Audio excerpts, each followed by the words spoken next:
And we welcome you all to Hunterdon Central Television. Coming your way, Red Devils Baseball. The Hunterdon Central Red Devils taking on the Immaculata Spartans, the top two teams in the Skyland Delaware Conference. Central looking to avenge a 10-2 loss to Immaculata, the second game of the series. Brad Romano alongside Lucas Reed. And Lucas, as I just said, Central not having the best game against Immaculata. They just won yesterday against Phillipsburg.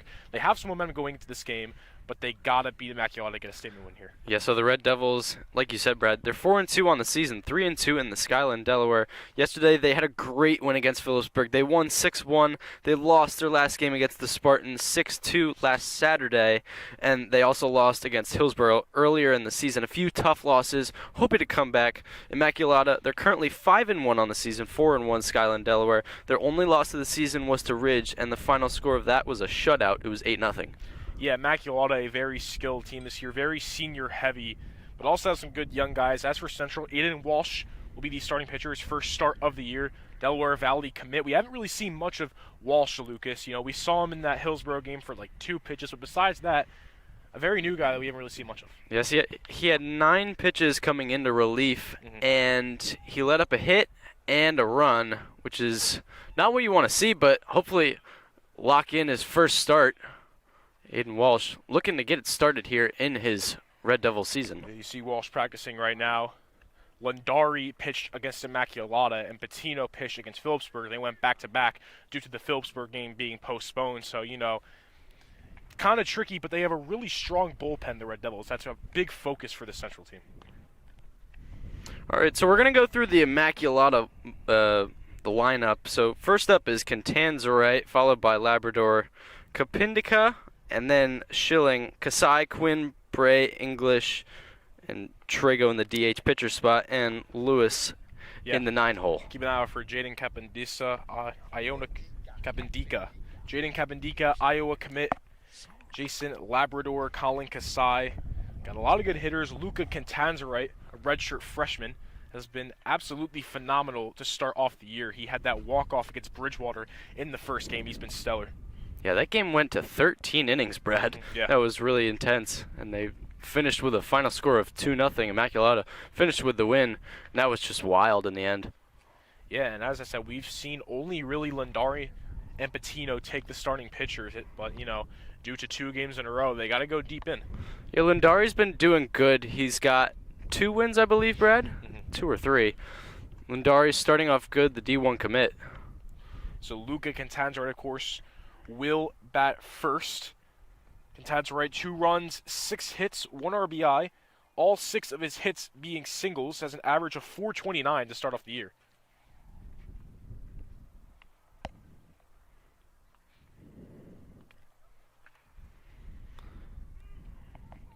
And as you said, Lucas, Hunterdon Central 3-2. Their 2 losses, of course, the Immaculata one. The Hillsborough one was the second game. That one being really close. It was a big pitching battle there.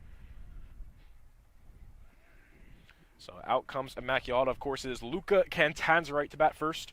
A .429 average. Infield freshman. Red Devils will finish up this series. Then they'll go play the 4-3-1 Robbinsville Ravens, and that'll be this Saturday. Of course, Immaculata's only loss coming from Ridge.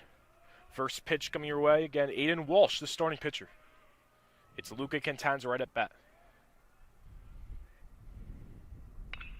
That ball fouled. 0-1 count.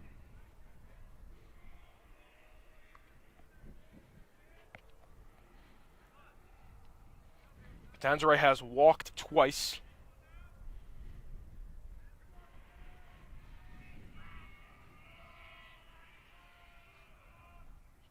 Pitch here. That's a strike. And an early 0-2 count. See, Kuzi's playing with the fielders a little bit. You got Chris Coons at second base instead of Cantiliano. Figure you give him a break after a couple games in a row. 0-2 count. That ball hit. Be caught by the infield, getting it to first base. And it looks like he's going to be sitting out. Luca Cantanzarite. Nope. Oh, no, that's safe. Yeah, Luca Cantanzarite safe at first. And an early start for Immaculata, Lucan Catanzaro. He's been phenomenal in the hitting game, Lucas. Shows it right there. And up batting next is Jason Labrador, the senior, committed to Babson College. Labrador and Capandisa, freshman, senior year, all 4 years have been a phenomenal hitting duo, and in the outfield as well.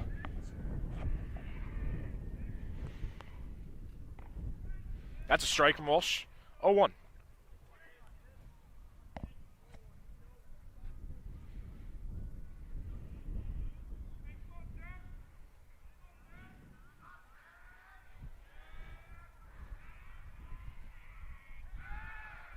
Looking to try to tag out Tanzerite. Central has been able to steal a lot of bases in these first couple of games, of course. Not on that right now. Still looking at it.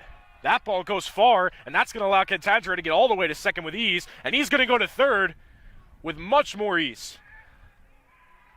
A miscommunication with the Red Devils allows for an early great start for Luca Catanzaro, and now a runner on third at an 0-1 count. What you really wanted to see from Walsh there was to just focus on the batter. Still early in this game, you don't need to really worry about the runners too much, and he just overthrew that one, and that allows Catanzaro to make it all the way to third. Now a runner in scoring position with no outs. Great situation for the Spartans here. Again, 0-1 count. Here's Walsh, pitch. That ball hit high in the air. It's coming the outfield's way. And that's caught with ease.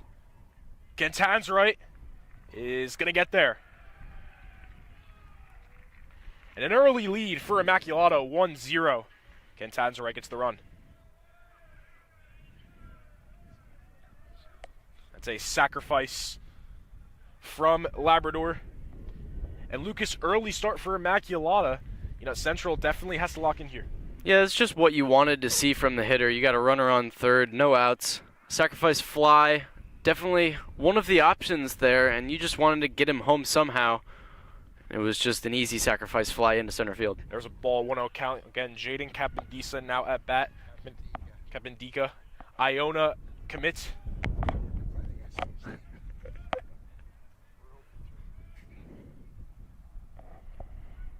That's a strike. 1-1 count.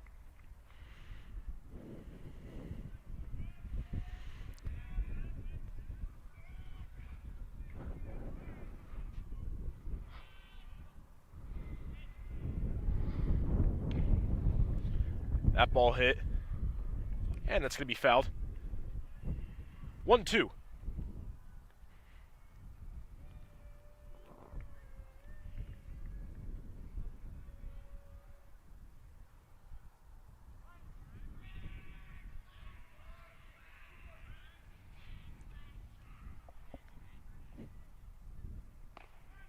That's a strike and a strikeout for Walsh, his first of the game. And that's 2 outs for the Red Devils, looking to get that final one and end off this inning. It was the first strikeout of the season for Walsh. His last outing, wasn't able to get a strikeout. That time, struck him out looking. Owen Schilling now batting fourth, number 33.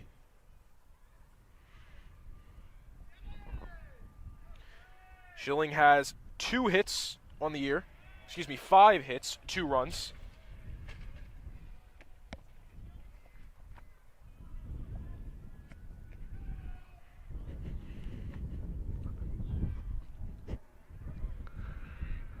Two outs, Walsh.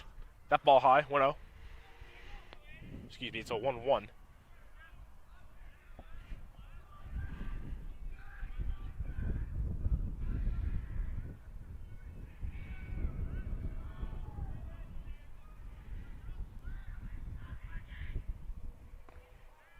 That ball low, 2-1 count.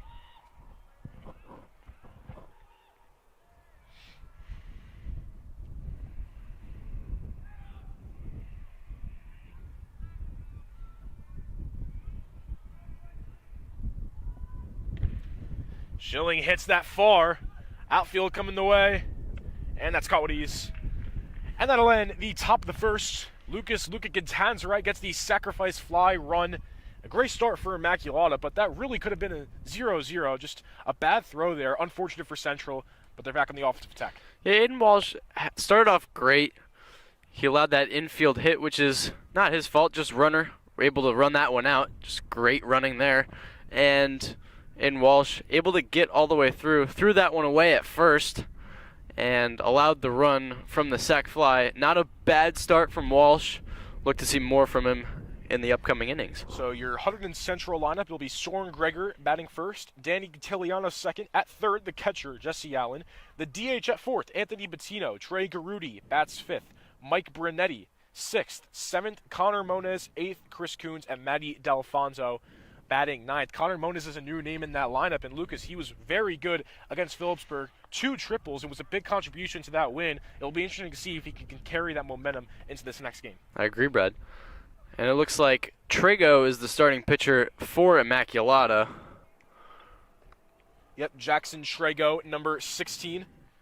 Trego on the year has an ERA of 0.66, has only allowed 5 hits in 6 games, has pitched about 10 innings, 151 pitches thrown, only 3 walks, 11 strikeouts. Very solid start to the year for Trego. So Soren Gregor is in the leadoff position today, followed by Danny Cantiliano. And Kuzi's playing with the lineup. He's playing with the fielders. You want to see experimentation, especially this early in the season, see where people fit best. You got Chris Coons in the 8-hole. Yeah, it's another new name in Yeah. this lineup.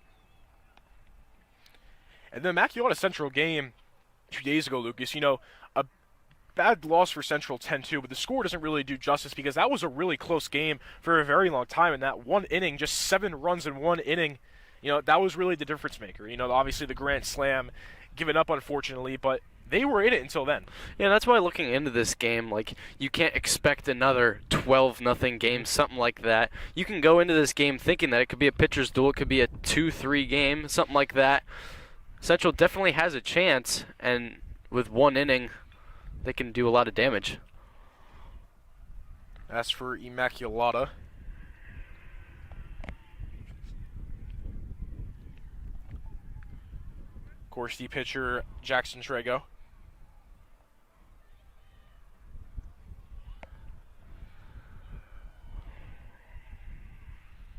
So out comes Soren Gregor to bat first. Soren Gregor committed to Binghamton to play at the next level. Gregor has been arguably Central's best hitter to start the season. He has been very good in the hitting game. He can also pitch as well as a reliever. So dual threat guy. Triple threat guy. Yeah, He's playing triple third threat. as Third well. Yep. That's another good thing to mention. First pitch. Little outside, 1-0.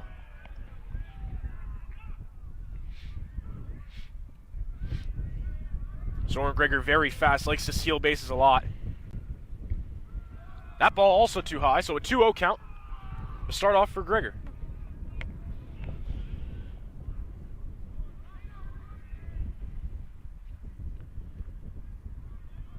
That's a strike, 2-1.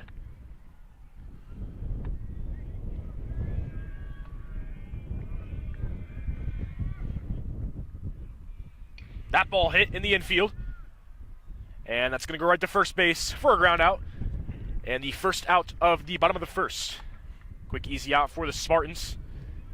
So Danny Cantiliano will be batting second, committed to Seton Hall. Lucas, a junior. Started off the year okay in the hitting, has gotten a lot better since then. He can definitely make an impact in the hitting game. Cantiliano plays center field. Yeah, he's usually playing second base. Center field today. A little interesting mix-up there. First pitch, 1-0. Too far to the right.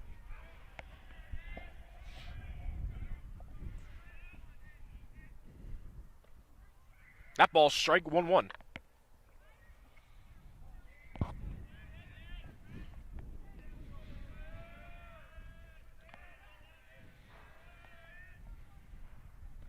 That ball way outside, 2-1.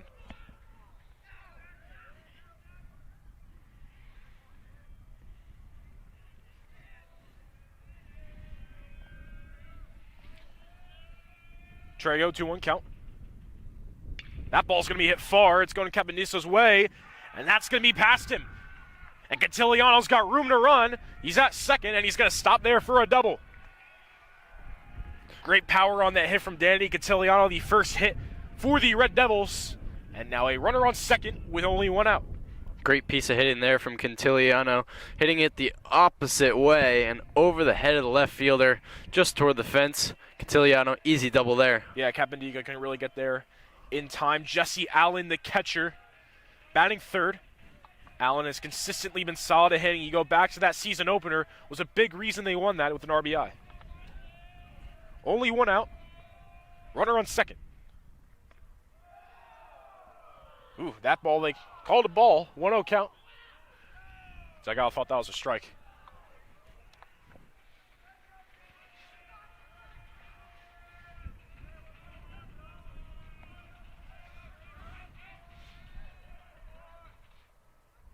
Swing and a miss. 1-1. We've seen Quintiliano steal third once, if not twice already. See if he does it again here. Both Quintiliano and Gregor are very fast. The top of the order has really fast guys. It's a 1-1. Allen will hit that. And that's going to stay fair. And Quintiliano is going to look to go home. And he will with ease. But it looks like... Well, the dugout wanted that one to be fair. Fair. Yeah, I think based on the dugout's reaction, we thought that was fair, but... Everybody goes back, yep. Everybody goes back, yeah. So that ball, not fair. Yeah, Lucas, based on the reaction, thought that was fair, but 1-2 count.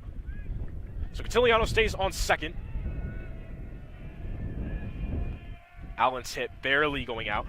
Stays 1-2.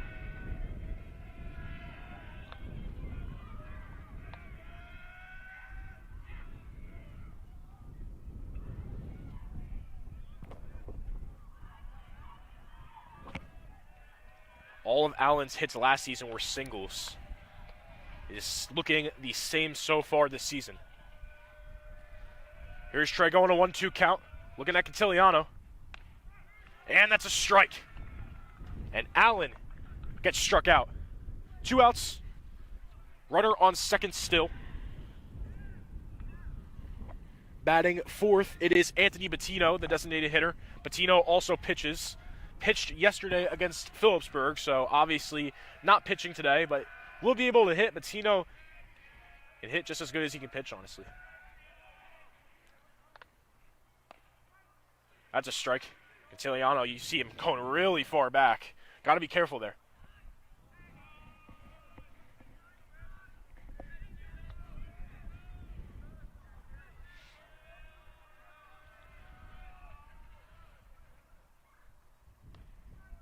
Another strike, 0-2. 2 early strikes. One more strike ends the inning. It's a 1-0 Immaculata lead.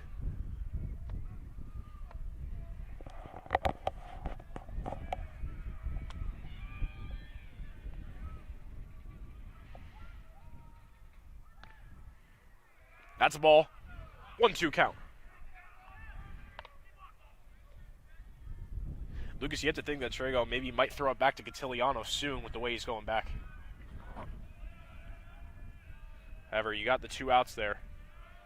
Maybe you want to just end it. Here's the pitch. That one hit. Foul ball. Stays 1-2.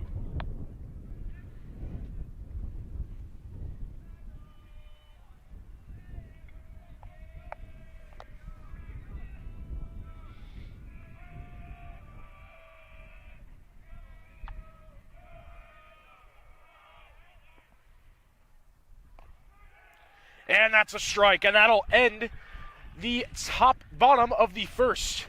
Quintiliano got a good hit, but from there, Trego ends it out smoothly, and Lucas 1-0 Immaculata after 1 inning. What are your thoughts? Yeah, the Red Devils are doing all right on offense. They had that great hit from Quintiliano, just not able to get the bats working after that. You see a lot of potential in the lineup, and Immaculata back up to hit. Walsh looking to start something here for the Red Devils. Colin Kasai will lead off at the top of the second. Kasai is committed to Ramapo to play at the next level. He will be followed up by Connor Quinn and Daniel Brea.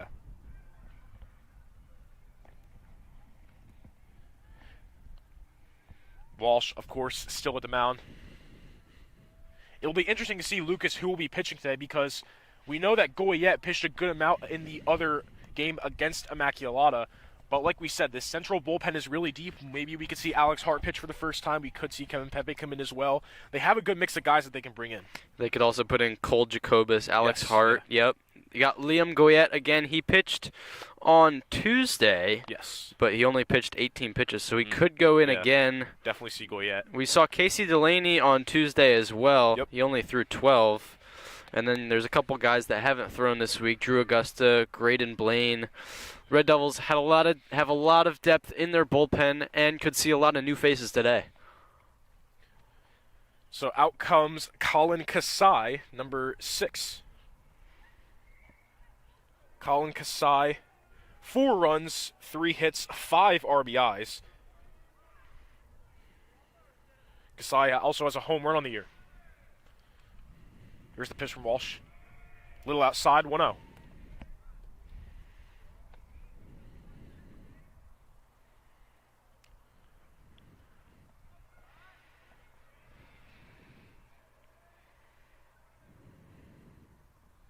That ball grounded out low. 2-0 early count for Kasai. Red Devils are playing with the field a little bit. Chris Coons at second. Connor Monis is playing right. And Danny Cantiliano is playing center field today.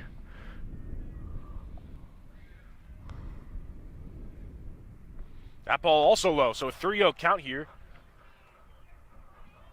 You really never want to swing on a 3-0 count here. Expect Kasai to be relaxed. Walsh just got to execute here. Yeah. Stay calm, cool, and collected in this type.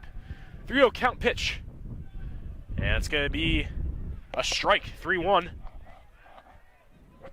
Wait for Walsh to rebound. He's got to get 2 more of those, or maybe a ground out.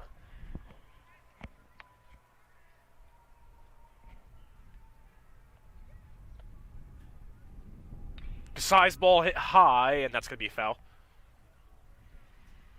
It was way out. And just like that, 3-2.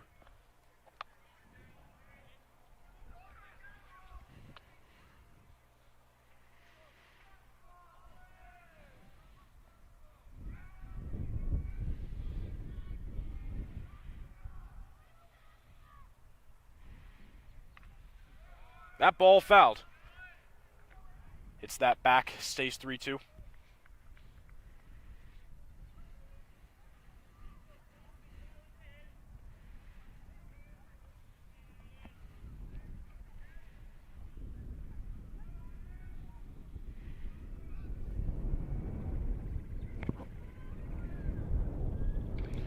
That ball hit, and that right there is an easy ground out.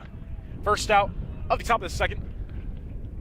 Good job by Walsh to rebound. You had that 3-0 count, and in those types of moments, you just got to stay calm, and that's what Walsh did. Able to work his way back into it. Go from a 3-0 count to a full count, and then finally a ground out. Walsh, great at bat there for him. Connor Quinn now at bat. Connor Quinn on the year, 1 run, 5 hits, 4 RBIs.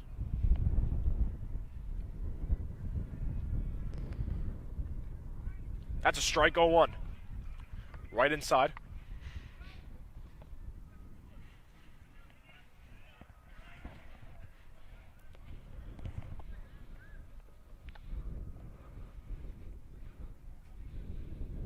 That ball low, 1-1.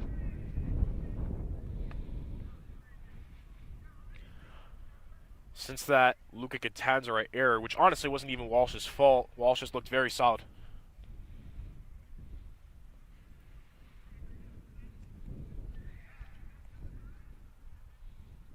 That ball hit.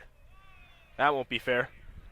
1-2. The ball was slammed toward the left field line. Great power there from Quinn. Of course, just nowhere near in. 1-2, 1 strike away.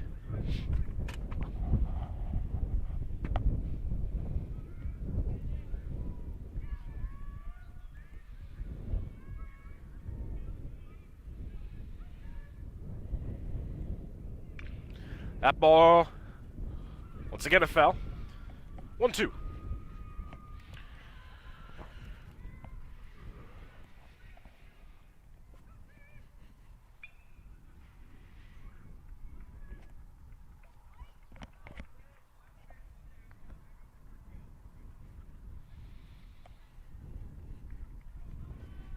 Walsh has had, I believe, 2 strikeouts so far.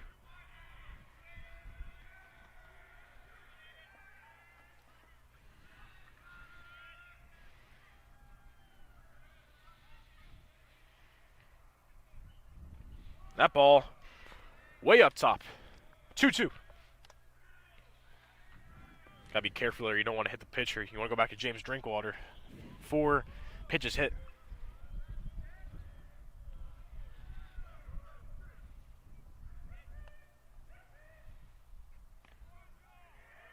And that's a strike. Quinn gets striked out, and Central is 1 out away from closing this inning. Daniel Brea now at bat for the Spartans.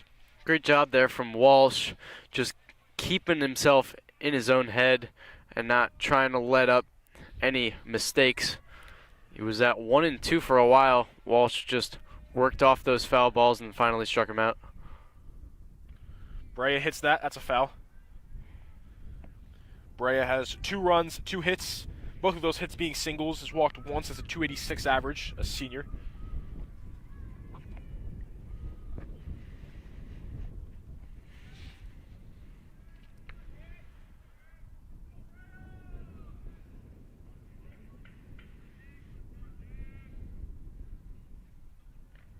That ball way outside.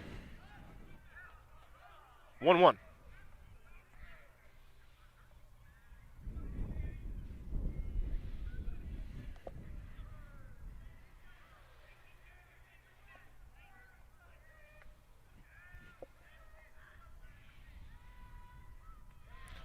Low, 2-1.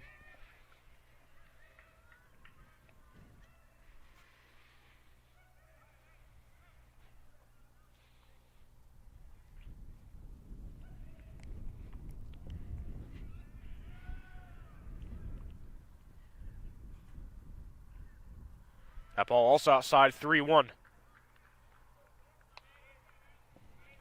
1 ball away from a walk. Walsh hasn't walked anyone yet, was close to earlier. Almost walked Kasai.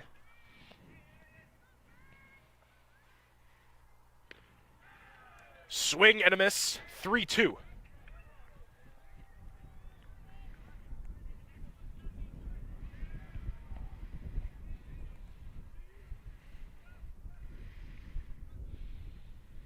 One strike away from ending top of the inning.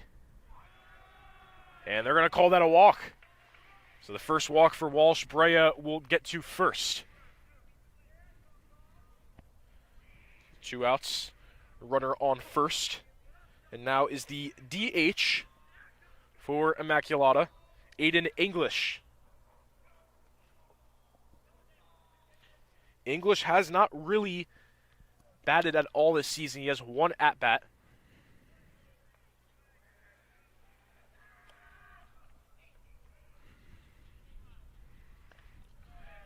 Swings and misses, 0-1.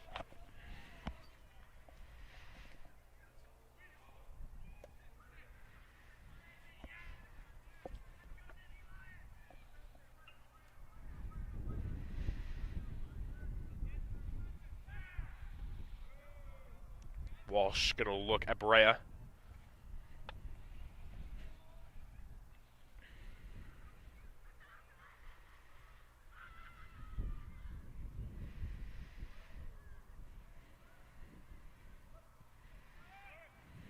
That ball hit. Infield gets it. And a ground out there. And that'll end the top of the second. Walsh keeps it at 1-0. And Lucas, we saw Walsh in tight scenarios, had a 3-0 count, 3-1, is able to rebound right back. And that's what you want out of the pitcher, to stay calm in those types of environments. Yeah, and he was able to do it again in that at-bat there. He was just able to throw a perfect pitch, allowing the ground out and fielded right up by Coons at second.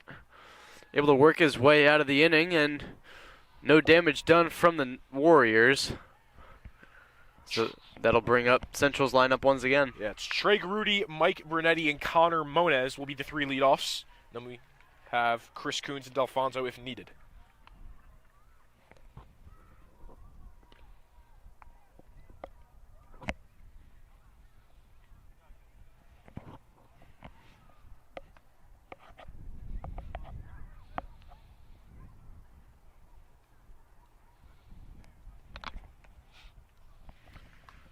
Trago did a solid job in that first inning. Only allowed that double from Cantiliano after that. It was pretty perfect, to say the least.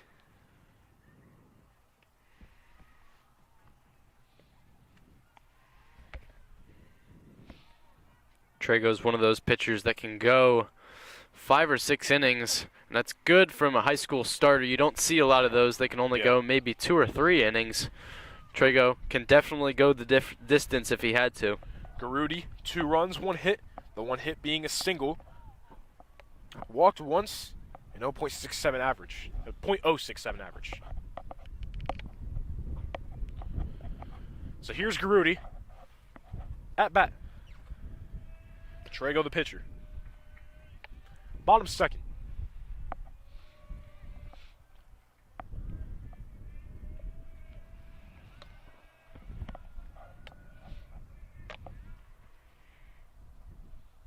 That ball going to be hit. Has some distance. Kapendika can't get there in time. And it'll be a good single for Garudi. Good speed on that. Kapendika, Lucas was just too backed up to get there. Another lefty hitting the opposite direction. Cantiliano hit it that way his first time. Now Garudi hitting the same way. Great base hit there from Garudi. Runner on first, no outs. It's now Mike Brunetti at bat. They're going to look right at first.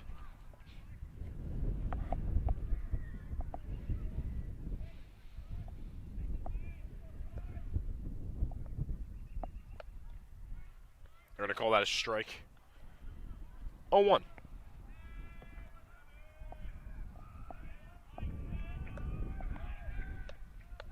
Again, looking at Garudi.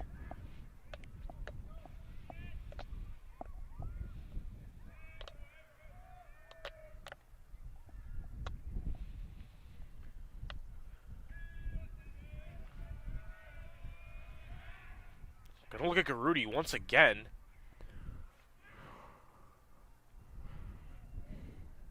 Giving a big eye out for him. 0-1 count. It's Brunetti at bat. That ball's hit. Great catch, off balance. And that's going to be an out. Wow, great play by the third baseman for Immaculata. Off balance, jumps and gets it. But it looks like talking things over. Ooh, they're going to call him safe, Lucas. And so what I'm wondering is, so the third baseman dove in and caught that one. Did that one hit the ground before it was caught? So they could get a double play here. Yeah, that's what they're talking about. Great play, though, by the third baseman. I mean, his whole body off balance, able to catch it. But, like you said, the ball might have touched the field beforehand. You see coaches on the field, umpires are talking things over. This is a big call here because then you could potentially have no runners on base. And you have more runners on base for Central. I could have swore that Brunetti chopped that one out to third. Yeah. And it was just a great grab by the third baseman. Yeah, it looked like it.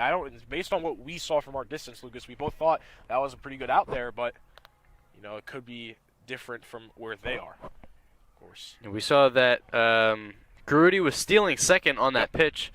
So yeah. And Trago was looking at Garudi nonstop too. I had a feeling he knew he was going to steal that. Yeah, so if that one was caught, then it will be a double play awarded to the Warriors. Yeah, because Brunetti hit it and then stayed in the air. Third baseman got it.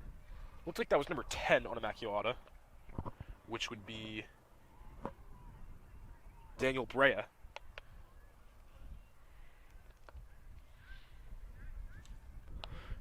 Either way, it'll be at least one out since they got Brunetti at first. Yeah, now it's really the call of did they get to first or did the ball touch the ground before the first baseman were able to get that. First baseman number 4, I believe that's Colin Kasai. Nope, that's Connor Quinn.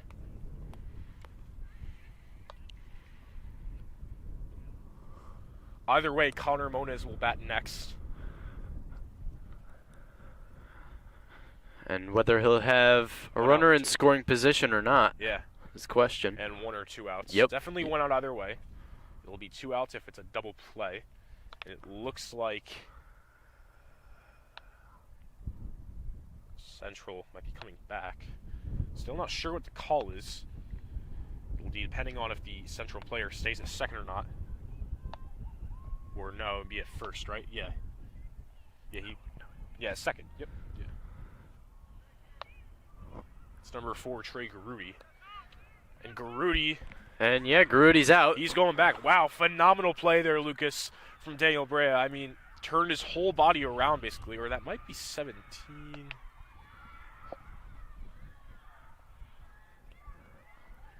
2, 3, 4, 5, 6.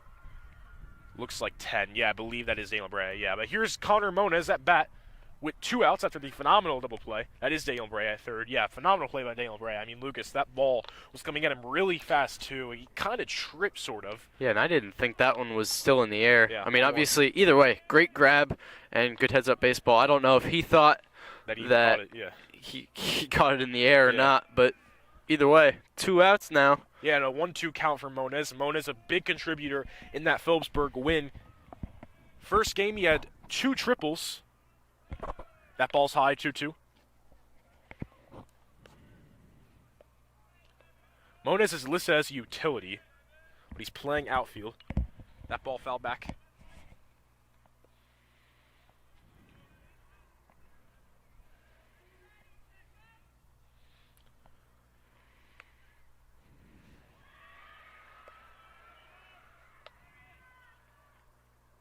Swing and a miss. And that'll do it for the bottom of the second. Immaculata still leads 1-0.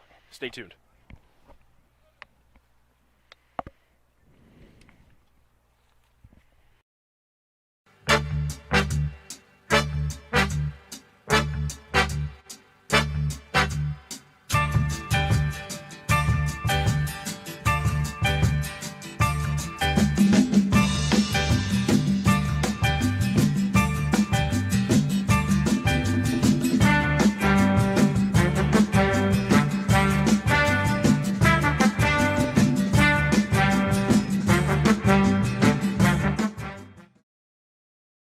So it is the top of the third. Immaculata up 1-0. A scoreless second inning. Up to bat for Immaculata is Jackson Lewis batting ninth. Walsh still on the mound. That ball low. Walsh has been doing all right, pretty settled in. The only run he allowed was off of a sacrifice fly, so he hasn't allowed a lot of big hits. Yeah, and of course Catanzaro getting to third base. Can't really blame that on him.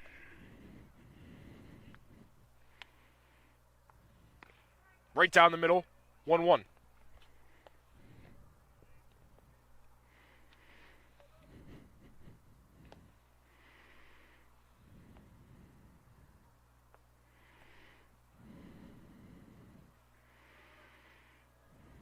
Lewis hits that high in the air. Garudi is right near that one in the outfield. And Garudi catches it for the easy out. In the outfield, 1 out. And we now go back to the top of the order for the Spartans. It's Luca Catanzaro. Of course, Catanzaro scoring the sacrifice fly on the run.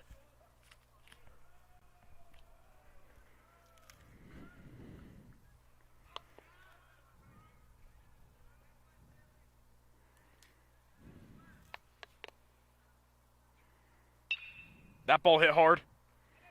Second base gets that right there. And another easy out. The ground out there gets out Catanzaro. 2 early outs. Lucas Central looking to end this quick.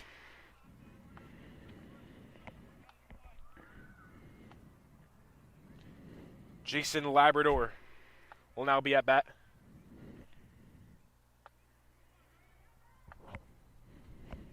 Labrador was the sacrifice fly for when Catanzaro got the run from third base. Bunt motion.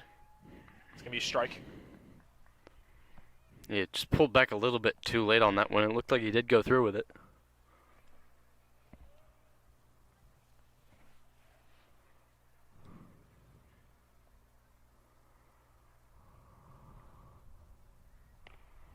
High up. 1-1.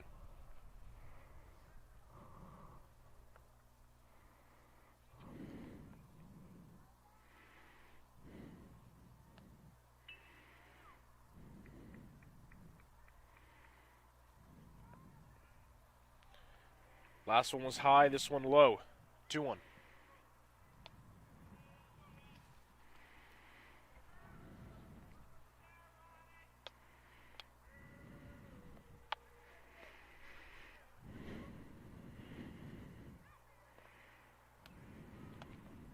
That one down low as well. 3-1 count for Labrador.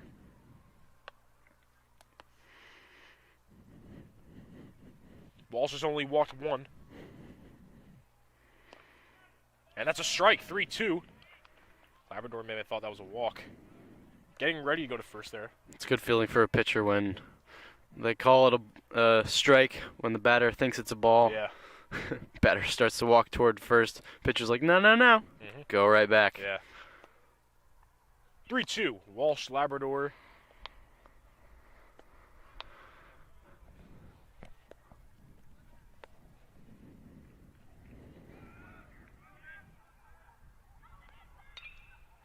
Swung on, hit high. Little towards the infield, and that'll be caught in the air. And that'll be a quick top of the third. Central makes light work, stays 1-0, Immaculata. Central will be at bat. It'll be Chris Coons to start off with Matty D'Alfonso. Again, Lucas, Chris Coons, we have not seen much of him, but now in the lineup, it'll be interesting to see what we can get out of him. Yeah, so they moved Quintiliano to the outfield, bumping Hollett out of center field, and then they put in Coons at second base. I believe they call it as injured. Yeah, that's right. Yeah. So, yep, Kuzi using the players on the bench to his advantage. Yeah, and Hollett's a big loss. You know, only a sophomore, but of course, talked about it a lot. Go back to that season opener, the walk-off home run. Also had a RBI triple in the home game against North Hunterdon, so he's made big contributions, especially in the hitting contributions. Yeah. So Walsh had a great inning there. He's allowing them to hit. He's not looking for the strikeout on every single batter, but he's letting them hit, just not allowing it to cause a lot of damage. A lot of work done by Matty D'Alfonso. Had 2 outs in that inning, including one where he had to shade all the way into shallow left center field. Drago's allowed 2 hits so far, Quintiliano being one of them.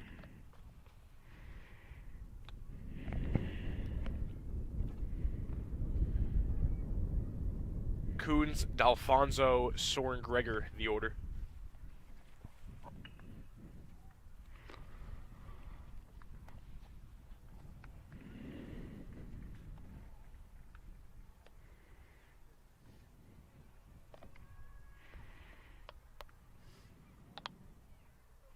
So out comes Chris Coons. Coons has hit this year, just hasn't been hitting much. Coons has a 1 hit. That 1 hit led to a single.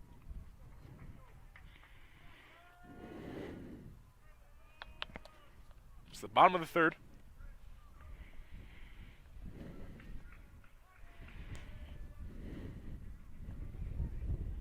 That ball swung on. Nothing there. 0-1. Great off-speed pitch. Had Coons swinging out of his shoes. Swung on again. Barely going out, but it's a foul. 0-2.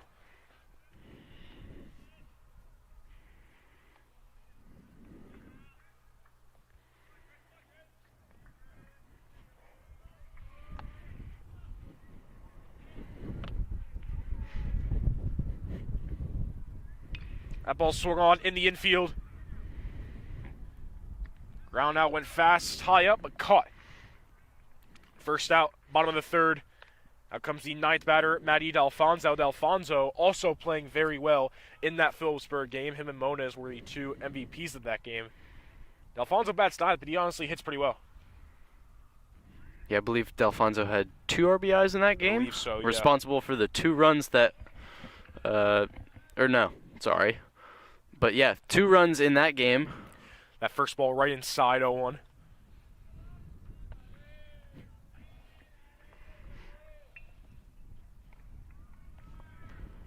Right down the middle once again, 0-2.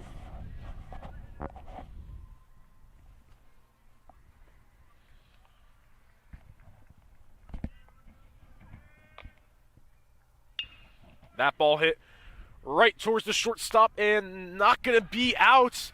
Bad throw there, and that allows D'Alfonso to go right back to first. Not the best throw for the Spartans. And lucky first base for D'Alfonso there, but he'll take it. So back to the top of the order, Soren Gregor.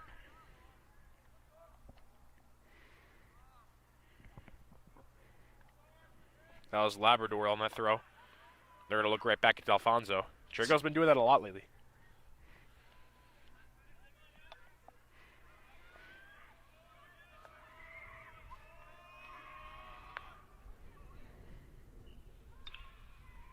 That ball fouled out. 0-1.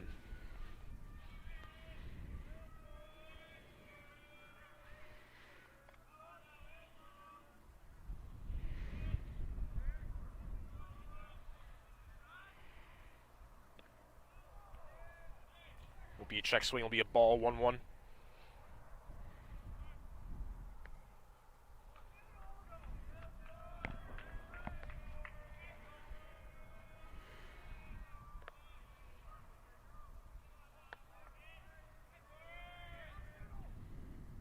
That ball hit high. Plenty of room. And runners advance. D'Alfonso at second. A single for Soren Gregor, his first hit. And that'll make 2 runners on base. With Cantiliano coming on. Cantiliano, his first hit was a double. Gonna go 2 for 2. And a great situation. Only 1 out. 2 runners. That's the 3rd hit of the day from the Red Devils. And the 3rd one by a lefty in the opposite direction. And up brings Danny Cantiliano, who had the double last at bat.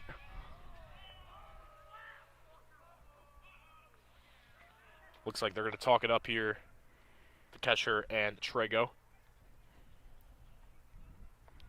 Definitely do not want to allow a hit here. You could potentially be looking at bases loaded. If that hit goes far, you could be seeing a runner score.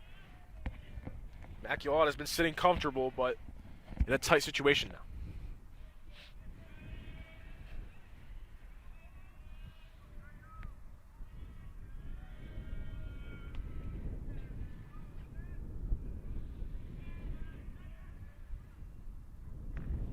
That ball way outside, 1-0. Trego's in a tough situation here. He doesn't want to quite pitch around Cantiliano because that'll allow the bases to be loaded.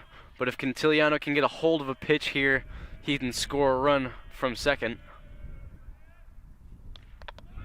Outside once again, 2-0.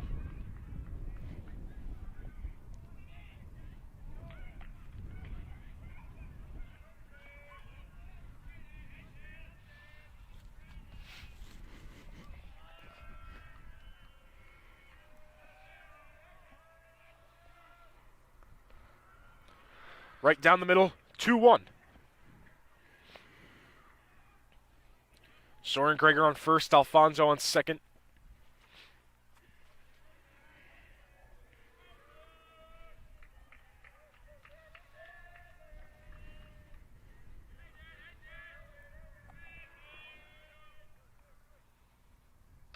That ball hit with lots of power, but an easy catch there. Looking for a double. Wasn't caught there. Was picked up. The Labrador on second.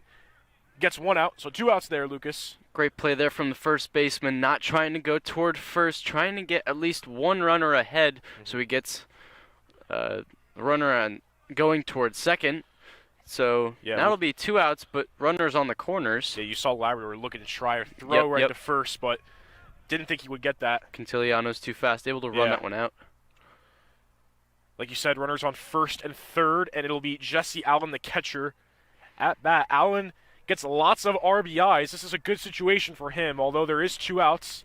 Got to hit this one with power.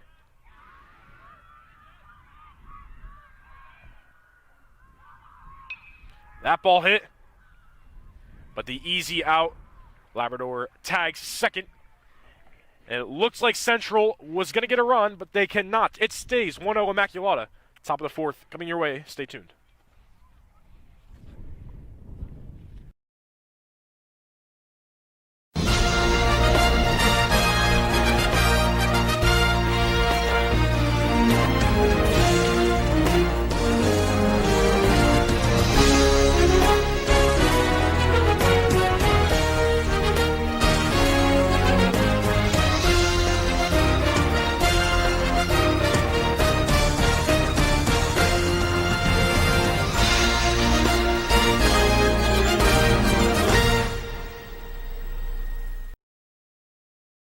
And we're back here for the top of the fourth. It is 1-0. Central had some promise in that last inning. Runners on first and third, but ultimately couldn't get anything. Walsh is still on the mound, so this is his fourth inning going into. It's Jaden Cavendica at bat.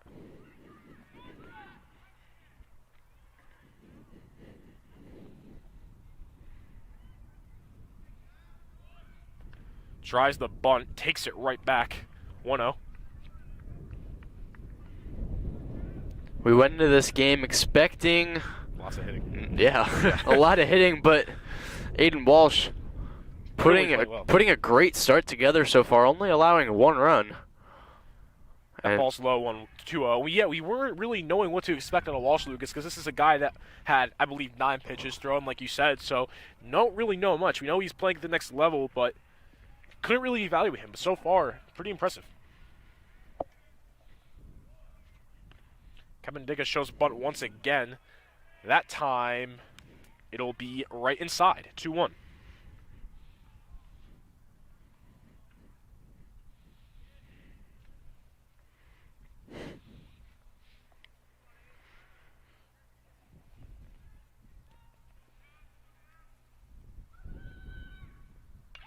That ball hit hard, right towards the outfield, and an easy single for Jaden Cavendica. Good start for the top of the fourth.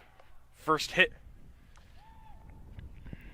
First hit we've seen in a while from Immaculata. Owen Schilling at bat next.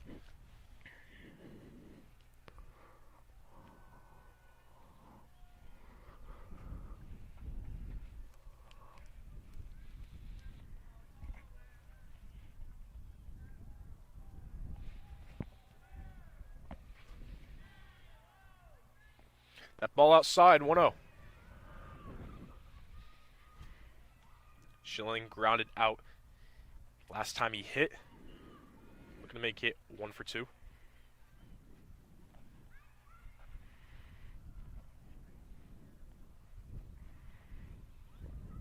Right down the middle, 1-1.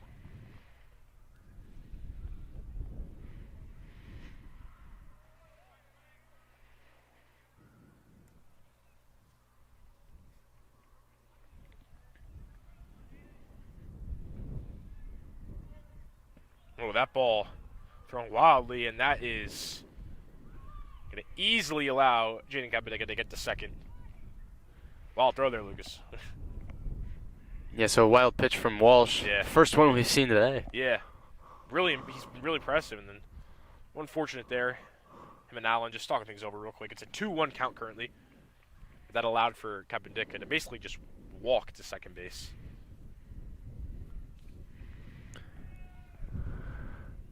And as a catcher, there's nothing much you can really do when the pitch is 3 feet above your head. I mean, you can try to make a throw to second, but chances are the runner's already there.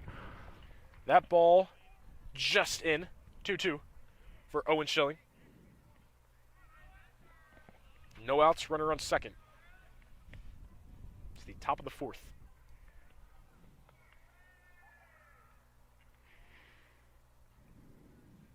That ball swung on and missed. And that'll be a strikeout from Aiden Walsh. Good way to rebound after that throw. So first out of the top of the fourth. Up next to bat, Colin Kasai. Kasai almost got walked. Led to a fly out. It's only the 3rd strikeout from Walsh today. Not putting a lot of strikeouts together, but able to work his way through it. Fielders got a lot behind him. Kasai hits that up really high in the air. Allen's going to try to catch that one, and he will. Great effort by Jesse Allen, seeing that ball right up in the air. Easy grab, and an early second out. Great play there from Jesse Allen, throwing down the mask as quickly as possible, trying to get an eye on the ball. He was working his way all the way to the dugout. I thought it was going to be out of play. Yeah. Jesse Allen able to keep his eye on it, make the quick grab. Connor Quinn up next to that with 2 outs and a runner on second.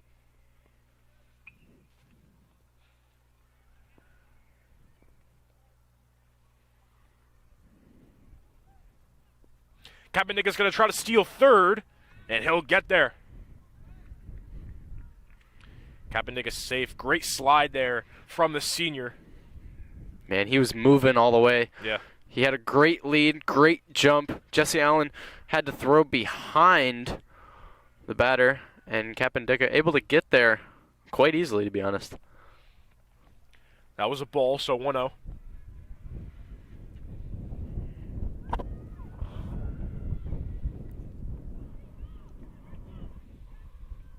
That ball up really high. 2-0 count. Like you said, Lucas, at this point, this is where these pitchers in high school start to get tired, but Walsh has 2 outs. Just got to get one more, and then he can be calm after that. Yeah, nobody working in the bullpen quite yet. You wonder who you're going to see from the Red Devils. Yeah. That ball hit high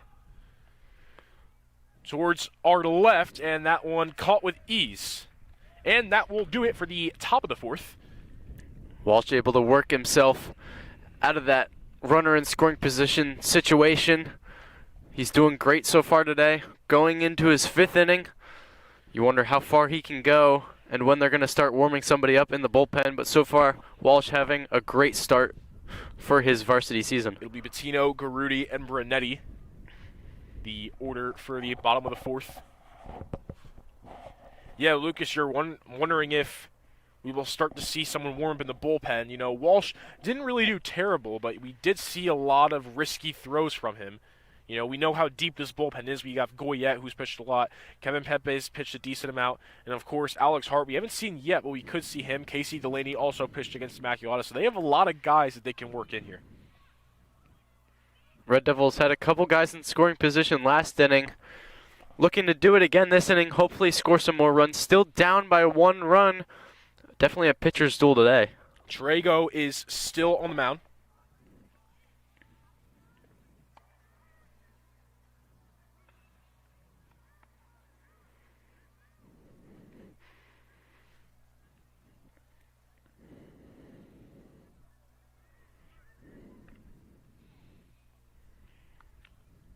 So here comes the batter, Anthony Patino.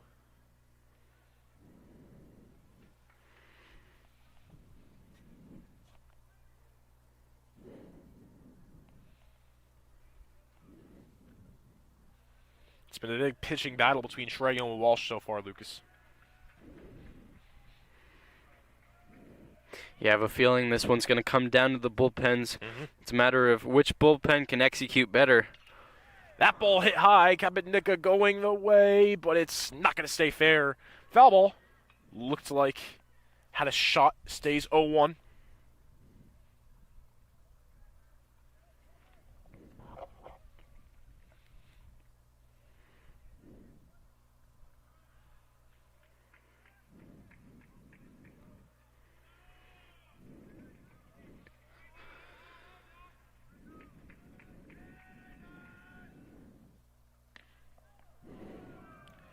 That's going to be called a ball a little too high.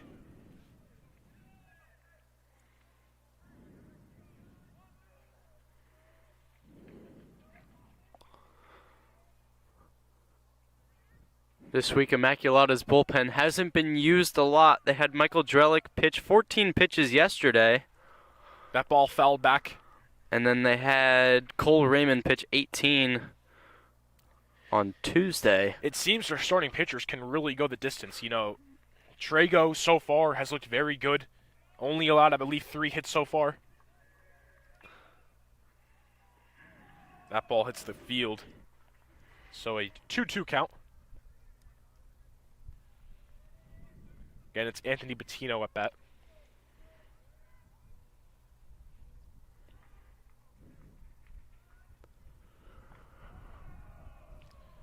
That one also low, so a 3-2.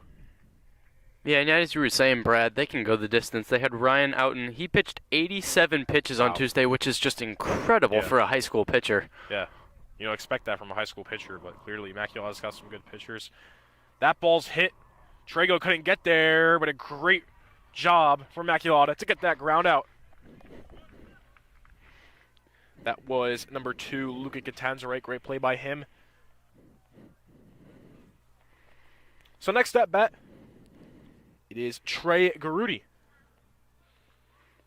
Garuti had a single his last at bat, Believe so, yeah. and then he was caught out in a double play.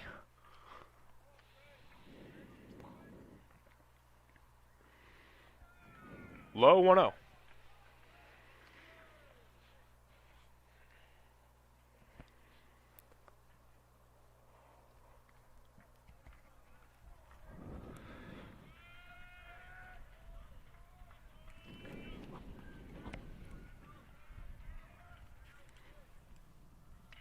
That one hit. It's not going to be fair. 1-1.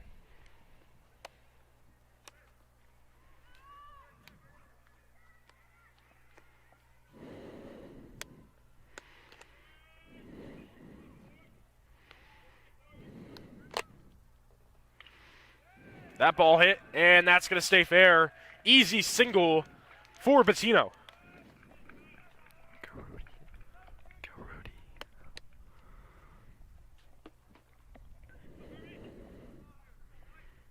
Excuse me, that was Mike Brunetti. Yeah. No, Garuti. Sorry. Yeah, Trey Garuti on the single. Good distance there from Garuti. And they're going to look right back. Last time Garuti was on first, Trago looks back a lot at him. And then he ended up stealing. Yeah, ended up stealing, yep.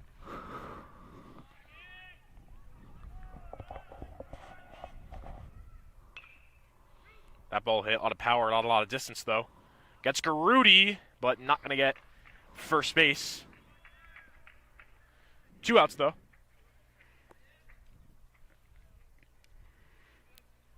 That's just what you want to do as the third baseman. You want to get the lead runner, and especially on that side of the field, it's just easier to get the runner at second. That was Brunetti that got the first, so now Connor Moniz at bat. With a runner on first, bottom of the fourth, 2 outs.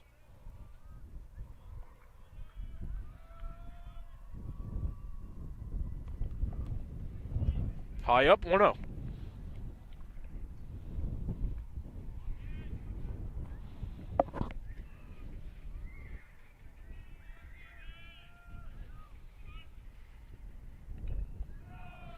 Last one high, that one low, 2-0.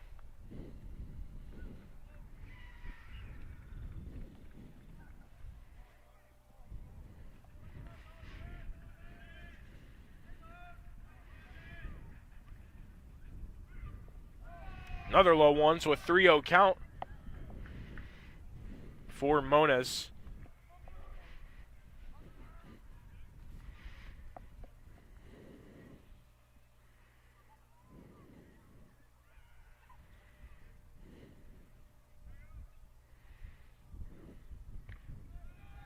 And Moniz is going to be walked with ease. That one up high. So now runners on first and second. There's 2 outs.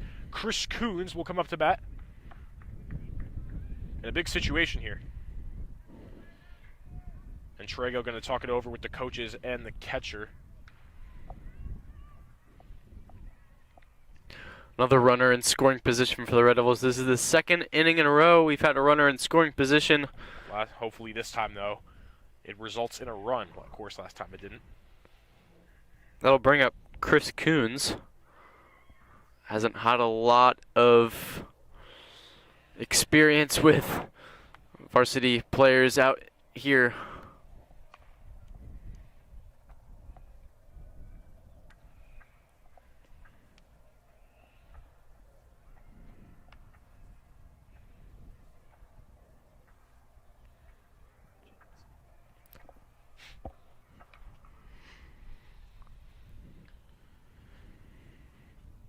So Trago talking things over. Chris Coons once again at bat, bottom of the fourth. 3 more innings to go after. And they'll bring in a pinch runner for runner on second. Yeah, that was on second, I believe, Brunetti. Trying to see the number here. Looks like number 27. That's Jake Brewer. Jake Brewer, yep. So Brewer pitch runs for Brunetti. Moniz and Brewer on first and second. Chris Coons at bat.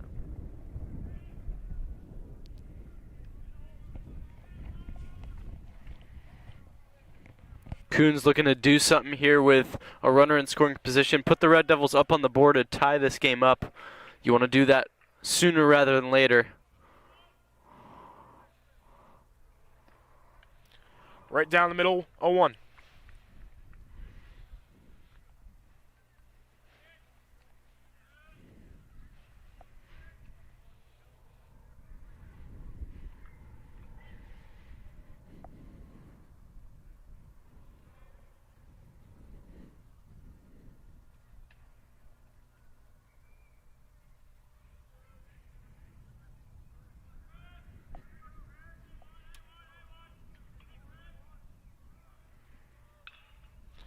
That ball hit up high.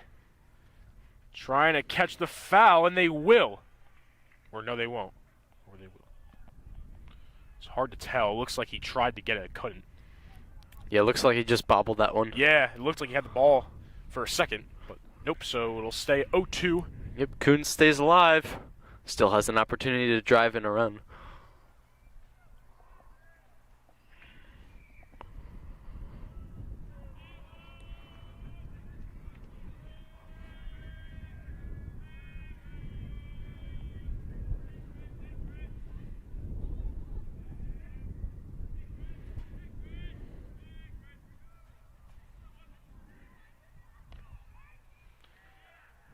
Just outside. Makes it for a 1-2 count.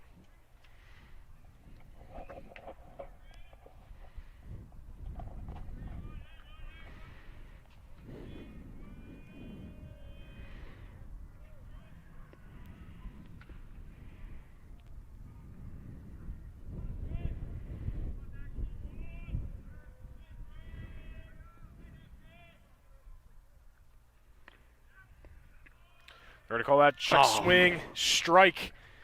So, 2 runners in scoring position, but still scoreless are the Red Devils. 1-0 Immaculata, top of the 5th coming your way.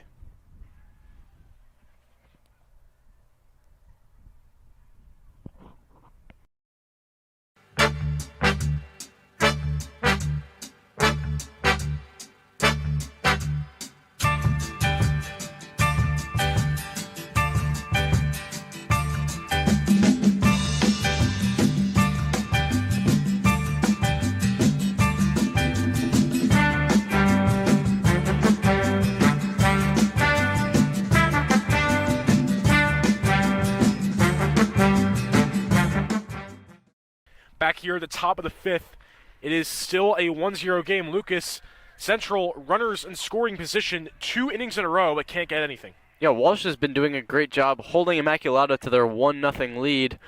Not putting together a lot of strikeouts, but he's allowing all of those hits to be right to his fielders, and he's just putting together a great start today. I believe this is Colin.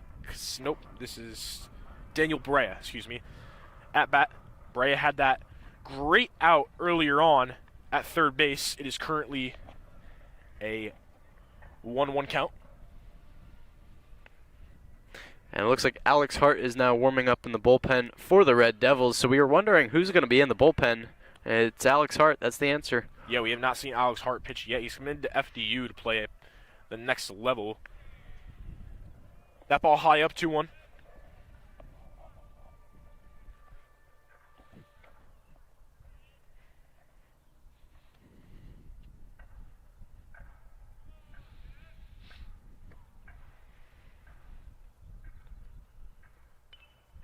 Fouled back, 3-1 count. Excuse me, 2-2.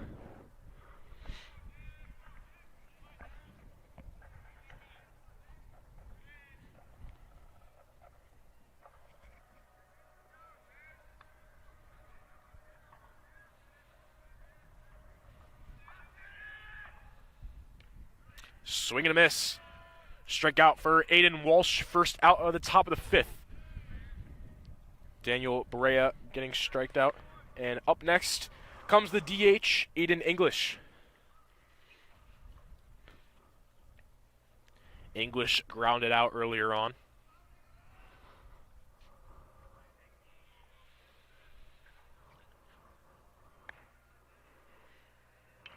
That ball hit towards the outfield. Can't get it. And English is going to go for 2 and going to get there with ease. A double for the DH, Aiden English. Luckily only allowing a double there. That could have easily been a triple. Danny Cantiliano, great play there. Just trying to reach out and grab that one. Slid. Couldn't reach out and grab that one, unfortunately. And lucky that he only made it to second. Could have been a triple. Yeah, with the way English was running, I really thought he was going to go to third there. But like you said, a double for Aiden English. Now the 9th batter, it'll be Jackson Lewis. With the runner on second. 1 out. Looked maybe for a bunt. Took it back.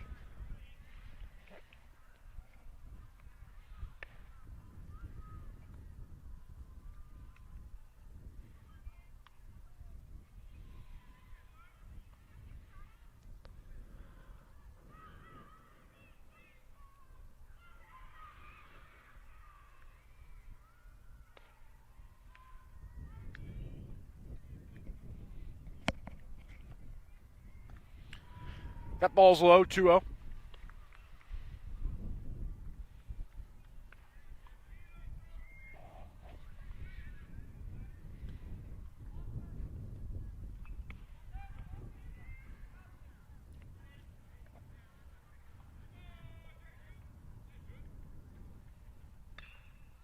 That ball hit high.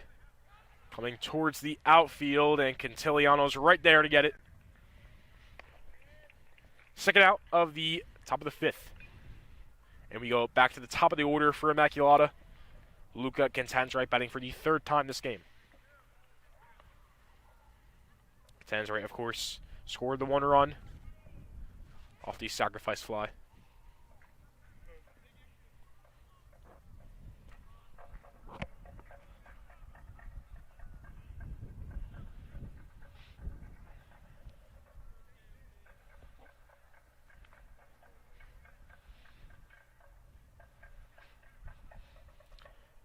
Walsh and Allen going to talk things over here.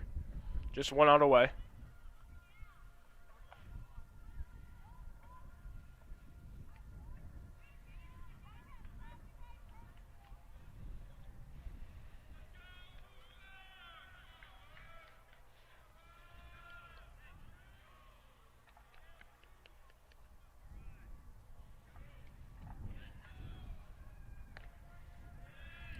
Right down the middle, 0-1.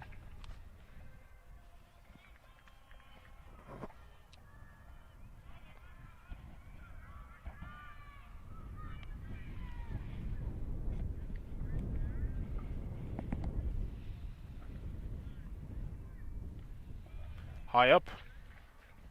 It's a 1-1 count.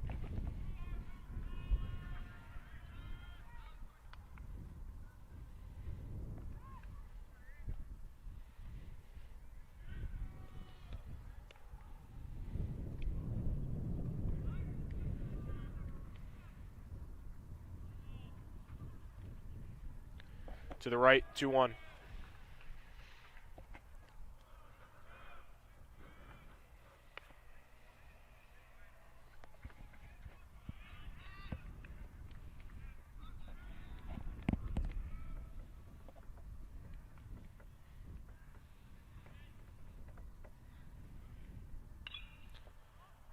That ball hit high. Jesse Allen right under it and gets that to end the top of the 5th.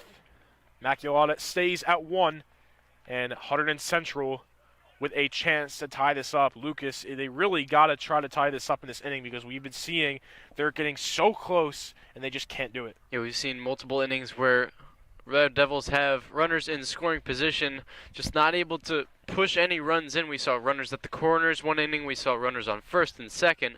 We've seen runners everywhere. And the Red Devils just can't get that one base hit to push somebody in. Still a 1-0 game. Immaculata on top. Although the Red Devils defense has been absolutely fantastic today. Yeah, for sure. Aiden Walsh putting together a great outing. And he's not putting a lot of strikeouts together, but the defense is backing him up, putting together a lot of great outs. Red Devils still have a great chance here. Only the bottom of the 5th. Still have 2 innings to go. So Immaculata will be back on the defense. And it looks like they have a new pitcher in, Lucas, number 11, Rob Sikorsky. So Rob Sikorsky will be on the mound. Trago goes 4 innings. Sikorsky hasn't had any outings this week. One of the new relievers for Immaculata. Sikorsky has pitched 23 times, about 1 inning, 1 strikeout, 1 walk. So that hasn't seen much. And you wonder if Alex Hart is going to go in for Aiden Walsh next inning. He's been warming up in the bullpen. Aiden Walsh still putting together a great outing. I mean, he looked great in that inning, even though he let up, what was it, the double, yep. See Alex Hart warming up in the bullpen. Wouldn't be surprised if we see him to start the 6th. And you wonder whether they're going to save him for the 7th or not. Yeah. And Again, if Alex Hart is incapable of doing something in the 6th inning, say he lets up a run, you wonder who he's going to put in next. Could be Casey Delaney. He hasn't pitched in a while. That bullpen is deep for Central. They can only have if they want Hart to only pitch 1 inning, they could bring someone else in. But here we go. Bottom of the 5th. Yep. Sikorsky, the new pitcher for the Spartans. At bat for Hunterdon Central. I believe it is Matty D'Alfonso. Yep, it is Matty D'Alfonso batting 9th. Sikorsky's first pitch outside. Oops, that's in. Right in to the left. 0-1.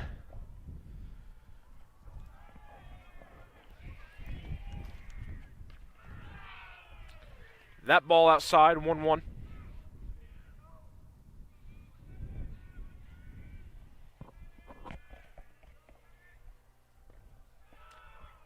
Low pitch, 2-1.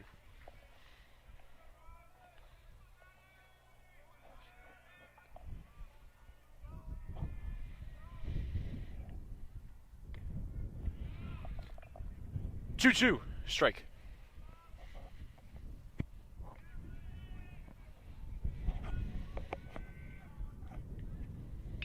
That ball swung on. Third baseman can't get it, which allows D'Alfonso to go right to first. And we go back to the top of the order for the Red Devils. Soren Greger had a single last at bat. Is 1 for 2.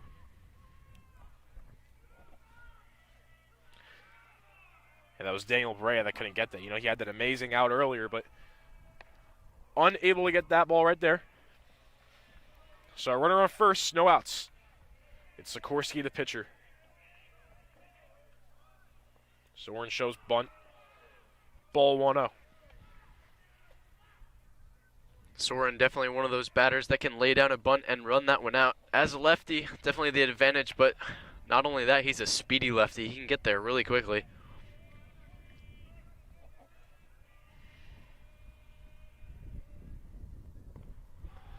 That ball outside, 2-0. Alex Hart coming back into the dugout.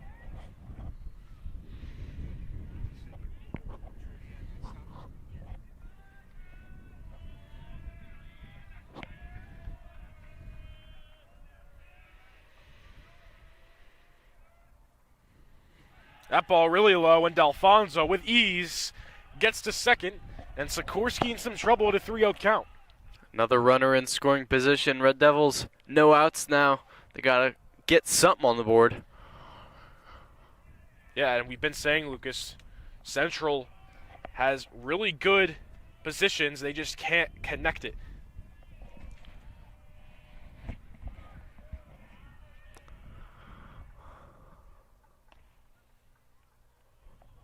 First strike, 3-1.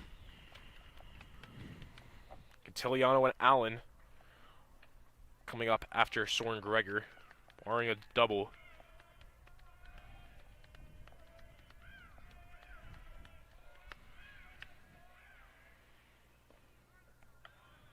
That's another strike, 3-2.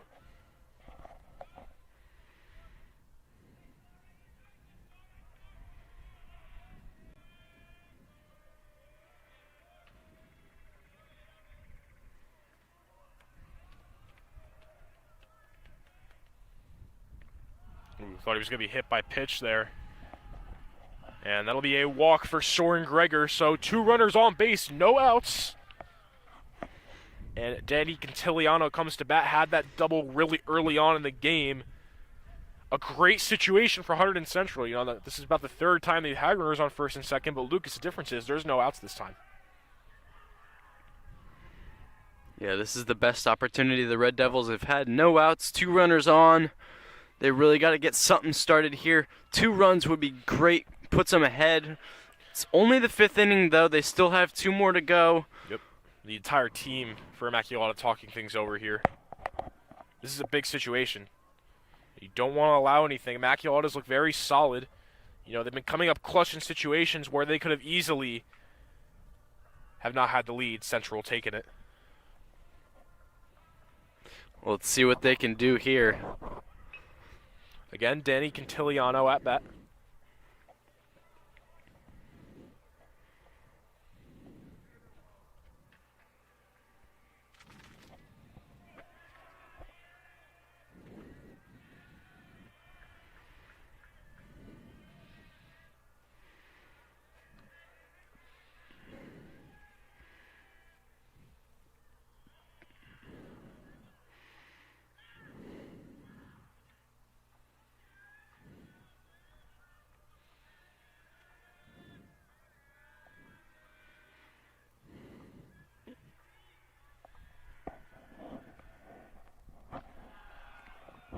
Up just a little high, a 1-0 count.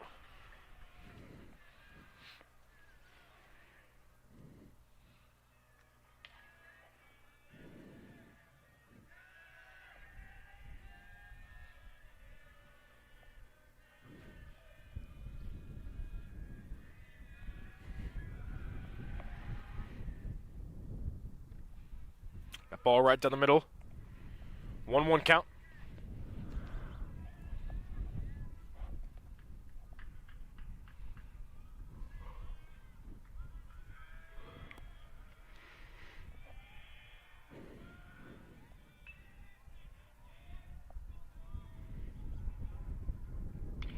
That ball hit, and that's going to go far, and that is going to allow D'Alfonso to go all the way to home, and it's a tie game, 1-1. Central finally gets that 1 run that they needed, and Central, just like that, in this game.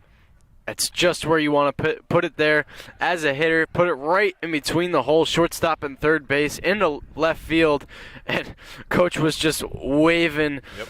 Runner around, able to score easily from second base. Red Devils finally on the board, and they're all tied up at 1. It's an RBI single for Danny Cantiliano.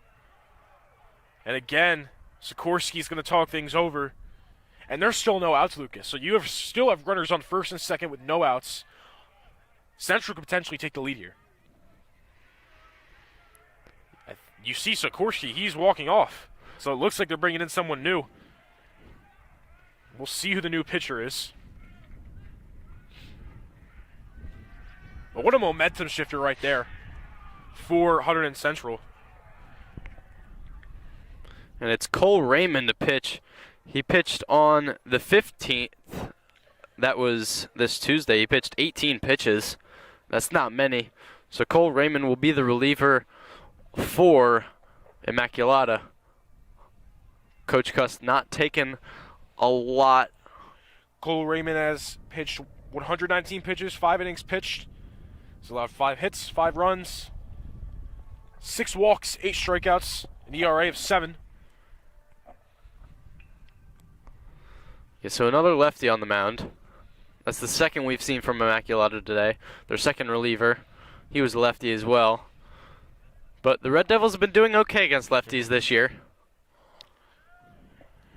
Once again, it's the bottom of the 5th. It is now a 1-1 tie ball game between the Spartans and the Red Devils, the top 2 teams in the Skyland, Delaware. Yeah, this is a big game here. If the Red Devils can split this, that makes them tied with Immaculata. Or no, not tied. Yeah, we'll be tied actually. Yep. Well, they'll both be 5-2. But if Immaculata can win this one, they'll pull away from the Red Devils and be 2 games ahead of them. So Raymond warming up here. It'll be Jesse Allen at bat. And 2 runners in scoring position for him, Brad. That's right.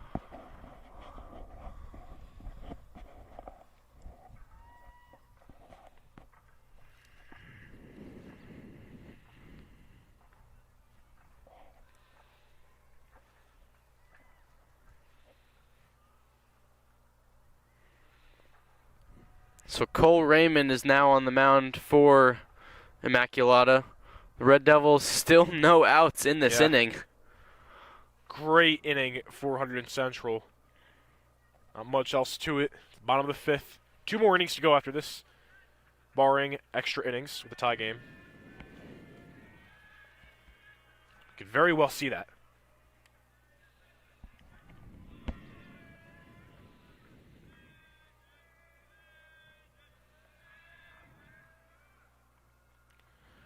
Jesse shows bunt. It's a 1-0 count.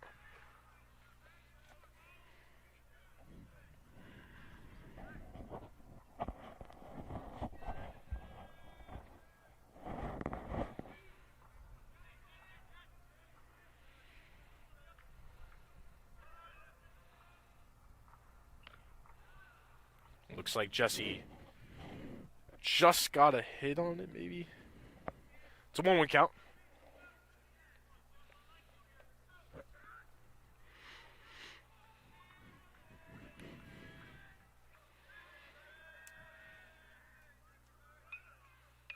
It's going to be a bunt from Jesse Allen.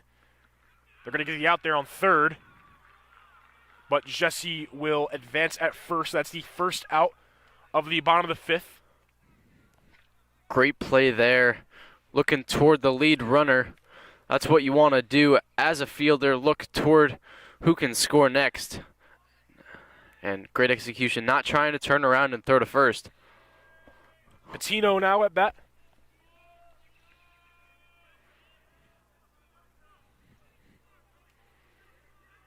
It's Cole Raymond, the pitcher, after Sikorsky coming out. Looks like Labrador wants to talk things over.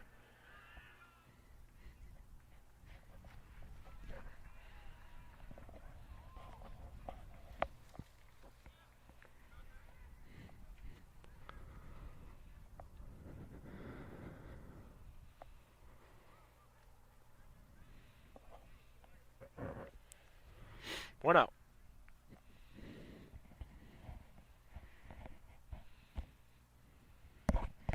And it looks like they'll put in a pinch runner at first. Might be Jake Brewer again.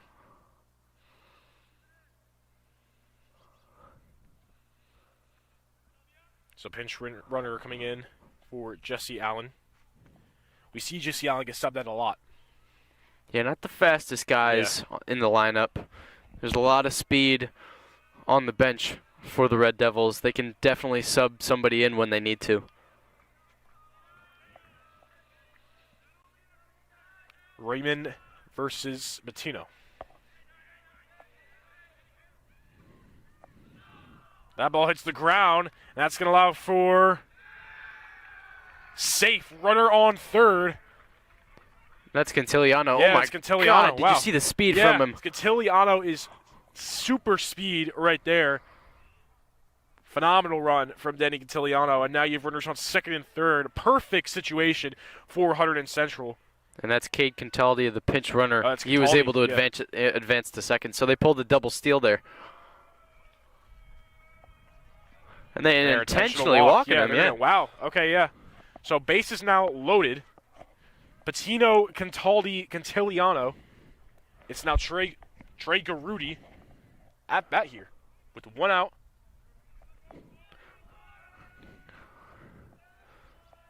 Interesting call there from the bench of Immaculata. I guess they just want to get that force out at home. And Cantiliano won't try there. Yeah, swung. Yeah, Cantiliano, if he tried that, very well could have got out there. But a 1-0 with a chance for Central to get the lead. Not the farthest backstop here at Central. If it was a bit farther of a backstop, or maybe if the ball squirted away a little bit farther, Cantiliano might have tried. He didn't get the biggest lead off of third, so definitely wasn't the best option there.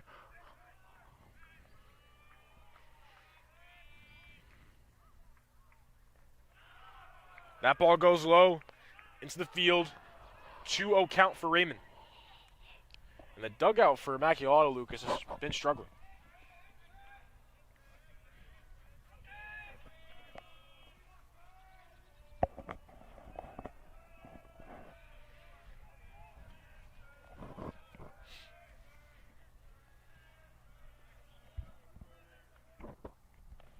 Swung on and missed. 2-1 count.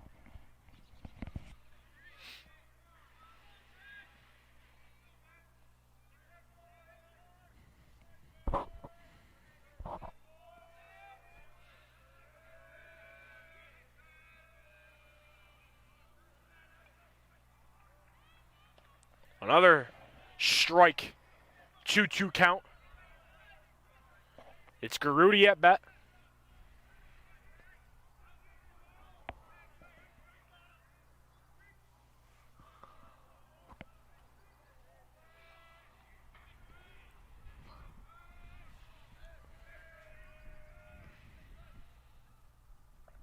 Swung on and missed again. Garudi gets strike 3 times in a row for a strikeout. 2 outs now with the bases loaded.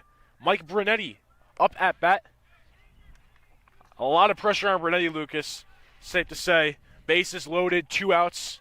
Either possibly take the lead here or end the inning. This is one of the biggest at-bats of the game, especially for the Red Devils. It's a tie game, 5th inning, late in game. With the bases loaded, Mike Brunetti, big opportunity to put them ahead. Be a great comeback from Raymond to just ice out this inning and put it close to it. That ball right down the middle, 0-1 count.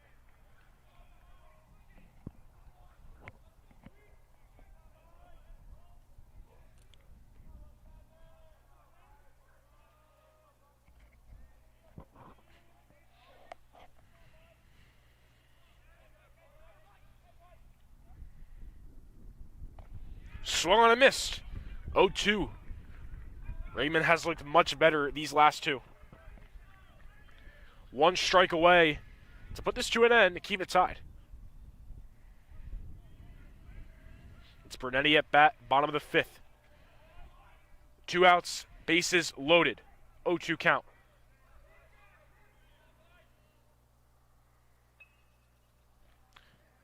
And there's going to be contact there, so 1-2. Barely got the contact. That's going to stay 0-2, sorry.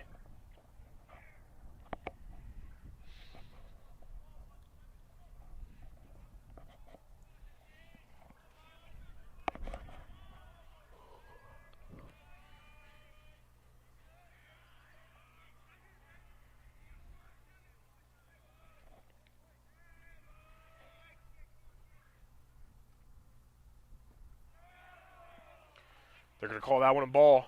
So 1-2 for Brunetti.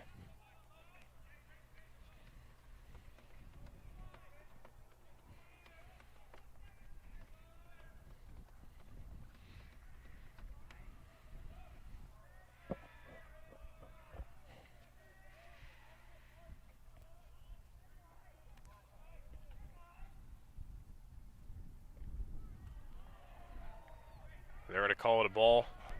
So 2-2. Not enough power on the swing to call it a strike. The longer this goes, the more pressure this puts on both Raymond and Brunetti.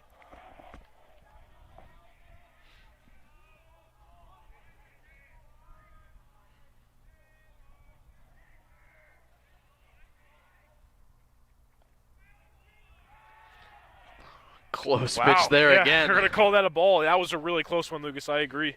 And Mike Brunetti stays alive. Wow. He's not complaining there at the plate. Yeah, it was just an 0-2 count. Looked like Raymond was going to go 1-2-3, but since then, it's been balls. So 3-2. Bases loaded.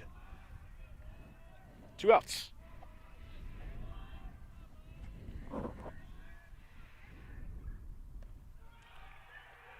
Wow, they're going to call it a ball, and Hunterdon Central will take the lead with a walk. Central up 2-1. That was 3 close pitches in a row. Immaculata dugout really wanted all 3 of those to be called strikes. It would have been over a long time ago, but Brunetti stays alive, Wow. and he's able to take the walk, and Hunterdon Central takes the lead now. It's 2-1. Yeah, it was an 0-2 count. Looks like Raymond had it easy. And after that, a walk. Connor Moniz at bat. And Mona still has a chance here. He has bases loaded and 2 outs, just like Brunetti. Yeah, we could easily see another walk here. If you're Raymond, you just want to close out this inning. Get it over with. It's by far the longest inning this game. Not even by. That's another ball. 1-1. Central leads for the first time today, 2-1. Of course, Immaculata beat them 10-2 in the first meeting 2 days ago. It is a completely different game, to say the least.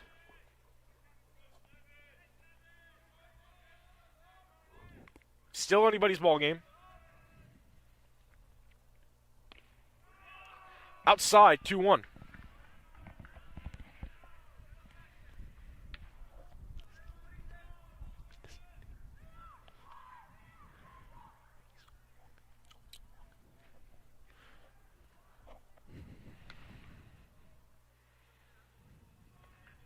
Moniz hasn't got a hit yet.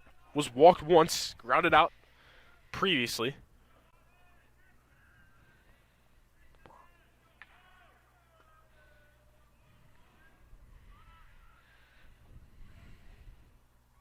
Swung on a miss, 2-2. A chance now for Raymond to put an end to this long inning. 2 more innings to go after the end of this.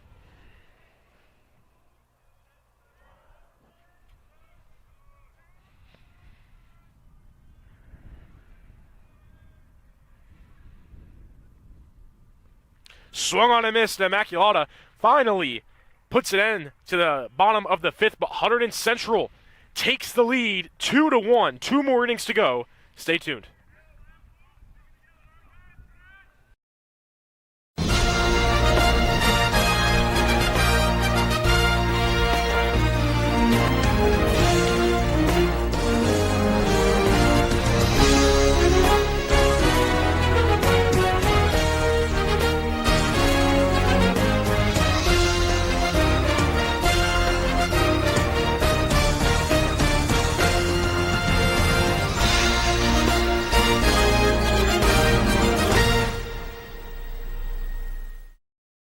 Back now for the top of the 6th, and Lucas Central sees themselves with a lead 2-1 after an RBI and a walk. Brunetti gets walked, which allows the bases loaded and a runner to advance home. And now we see Central on top 2-1. Aiden Walsh is still on the mound. He's been very solid, but he's going the distance. Yeah, Alex Hart still in the bullpen. You see Kevin Pepe in there as well. The Red Devils still have Aiden Walsh on the mound. He hasn't put a lot of runners in scoring position, so that's definitely a sign that he can still keep going. Jason Labrador at bat. It's been a while since Immaculata batted a long bottom 5th inning. Walsh still pitching, 0-1 count. Excellent game for Walsh, going the distance. Alex Hart still warming up on the mound, as well as Kevin Pepe.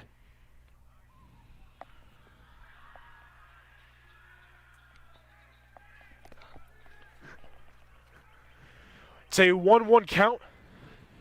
It's Walsh versus Labrador.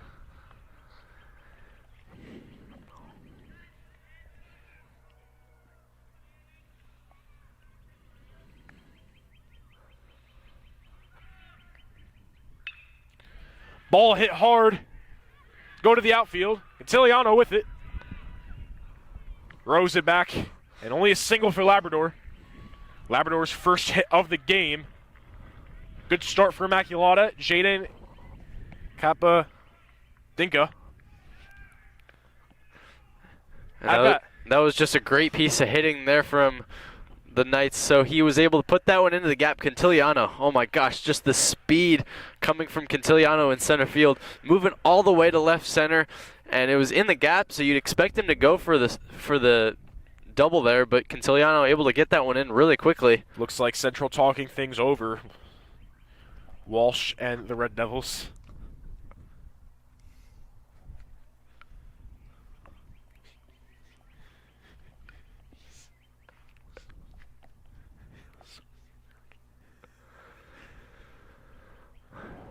Yeah, so it'll probably be the time where they put in Alex Hart. Yeah, we'll see here. Walsh is still on the mound. Looks like they're going to keep Walsh on the mound for now.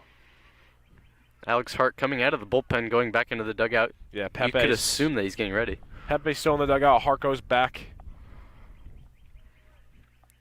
Yeah, that's definitely a safe call from Coach Kuzi. Have somebody else warming up in the bullpen because we haven't seen a lot from Hart this year. So Kevin Pepe, he has pitched a couple innings so far this season. You could see him go in later in the game, possibly late 7th inning. Labrador going to try to steal. And they're going to be safe. So Labrador successfully stolen. It looks like a call that could have went either way, Lucas, but Labrador at second with Cabindica at bat. Yeah, Allen's throw was just a little bit high. Cantiliano had to, or sorry, not Cantiliano, Coons had to grab that one and push all the way down to try to tag him. He just got under that tag. So yeah, stolen base.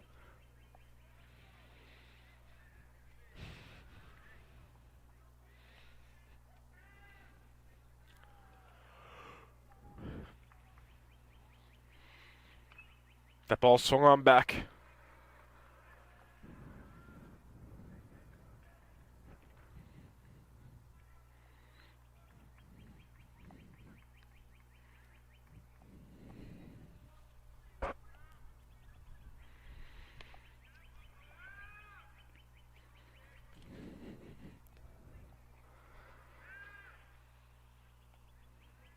One count. No outs. Cabindica gonna bunt it. Not gonna get there. Throw unsuccessful. Labrador. He's gonna try to run home. And Labrador will get there. You said it was an overthrow from Walsh. Yeah, I was gonna say. Looked like overthrow. So yeah, that one was overthrown at first from Walsh, and I guess they'll move Labrador back to second since that one went out of play. Yep, yeah, that's what it was, went out of play. Brunetti should have just thrown up his hands because Labrador was running all the way around. It looks like they're going to call Labrador out. It might have been a foul ball. It was a bunt, yeah. Yeah. Can't really see from our perspective. Yeah, Labrador, he went back. And it looks like, yeah. Yeah, out comes Kuzi. Yeah. It'll probably be Alex Hart going in. Or Kevin Pepe, we're not sure. Yeah, I believe Schilling is going to be at bat now. I saw Cabindica. He just went back. Didn't go at bat. And yeah, it'll be Kevin Pepe in a pitch. Kevin Pepe will be in the pitch. Yes. Kevin Pepe pitched against North Hunterdon. Pretty solid there. Also pitched against Immaculata. Yeah, he allowed a grand slam, but it wasn't quite his fault. Yeah. He went in with bases loaded, and now he'll have a runner on second with one out in the 6th inning. You hope that he can make it to the 7th, but Alex Hart is already warmed up if they have to put him in as well. Yeah, Pepe, first year on varsity, he's a senior, but it's been pretty solid. You know, he was the winning pitcher in that North Hunterdon game, was a big reason they won it. I believe no earned runs in that game.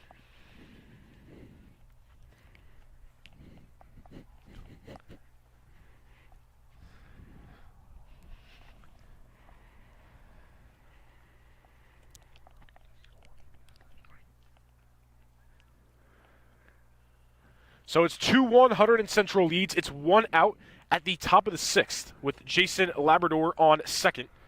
They called Cabindica's bunt and out. A foul. Foul. Yep. Yeah, sorry.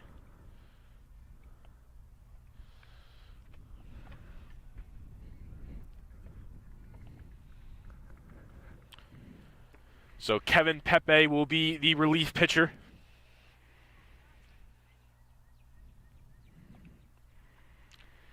And it will be Owen Schilling at bat.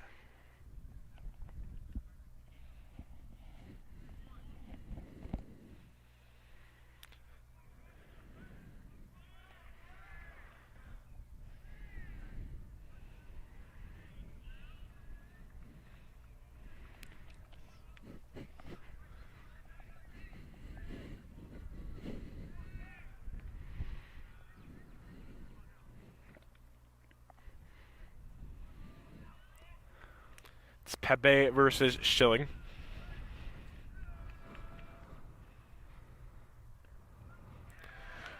Strike for Kevin Pepe. 0-1.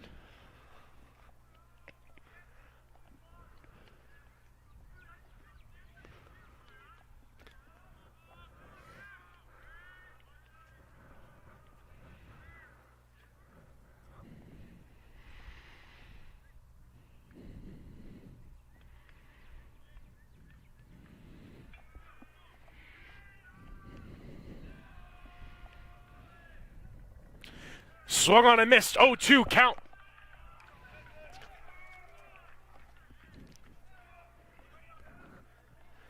One out away from Pepe's first strikeout.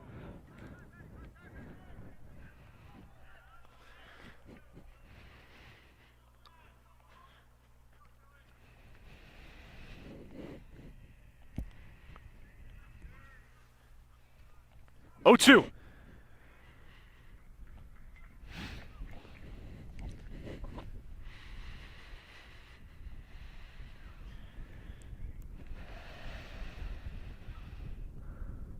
That ball fouled out. This remains 0-2.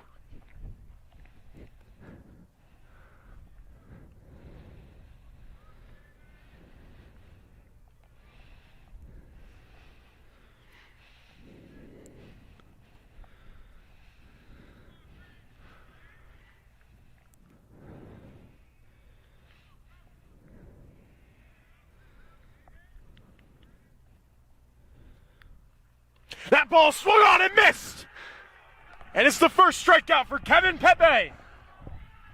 A big strikeout there from Pepe. Got a runner on second. Coming in relief for Aiden Walsh, who had a great outing. Kevin Pepe just absolutely blows it by him. Great strikeout there. The first strikeout for Kevin Pepe. 2 outs now on the board at the top of the 6th. And up next, Colin Kasai. Pepe needs one more to close out the top of the 6th inning.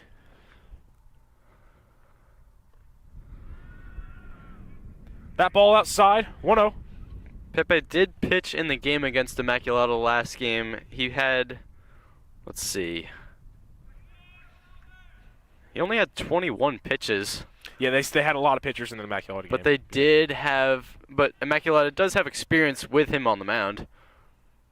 That ball hit. And that's going to be a single for Kasai. And a runner advances. And they're going to call the runner safe at second. So it's a tie game. 2-2. Looks like it might have been out at second, Lucas, but they call him safe. Yeah. What an RBI there. That was number 6. That was Kasai, so he had that was RBI double for him. Yeah, Kasai and RBI double. Kasai is a great hitter, and just like that, we're tied back up at 2-2. That's one of the biggest at-bats of the game. With 2 outs is even more impressive. Yeah, Pepe's just got to close this out. Keep it 2-2. Don't want to get the lead. That ball a little high. So Aiden Walsh will be responsible for that run.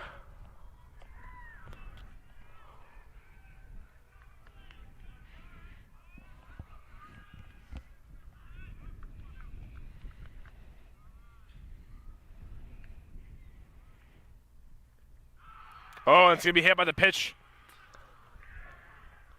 So a runner on first and second.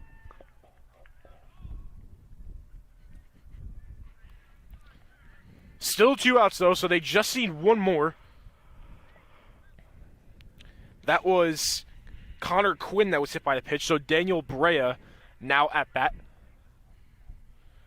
Runners on first and second in scoring position. 2 outs, 2-2, top of the 6th.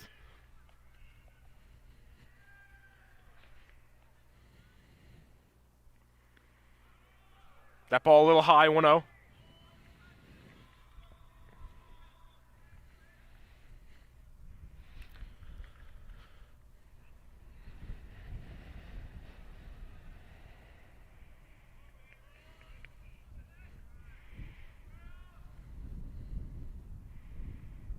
That ball hit.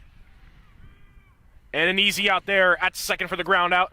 So Immaculata ties it up. Colin Kasai with the RBI double, and Lucas, we're right back on 2-2. It's still anybody's ball game. Red Devils have 2 more opportunities to score some more runs. Kevin Pepe went in for relief there, allowing 1 run, but it won't be his fault. He's not responsible for that one. But the Red Devils have 2 more opportunities to get some more runs. Had 2 last inning. It was a long last inning. And you wonder who Immaculata will put on the mound. Yeah, I'm wondering if it's still going to be Raymond. It Yeah, looks like it will still be Cole Raymond. Raymond allowing one of the scores for Central, allowed the walk with Brunetti. So bottom of the 6th, a chance for Central to take back the lead. Lucas, this game could possibly go into extra innings. Yeah, 2-2. It's a very low-scoring game so far. It's a bullpen duel now. Red Devils and the Spartans, they both had some great starting pitchers. Aiden Walsh and Trago both pitched immaculate starts. So the Red Devils now just fighting off with their bullpen, and their defense is playing great today as well. Fielding only 1 or 2 errors, I believe, and I believe one of them was from Aiden Walsh.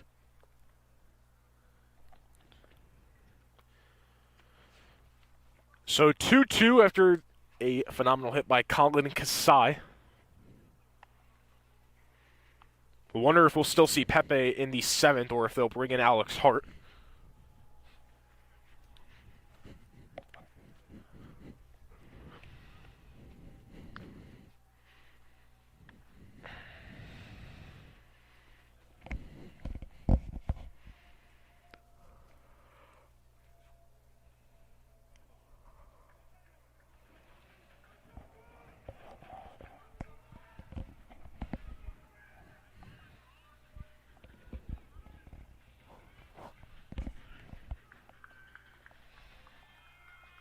So at bat for Central, It'll be Chris Coons. Chris Coons. That ball, not going to be right inside. They're going to call that a ball, 1-0. A close, low-scoring game. It's been a good pitching battle between both teams. That ball right inside, 1-1.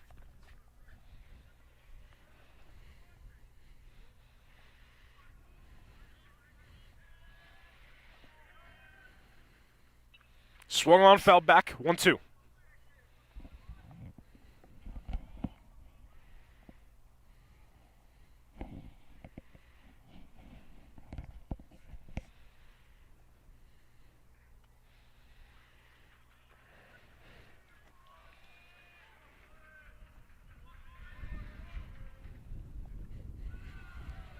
Two one.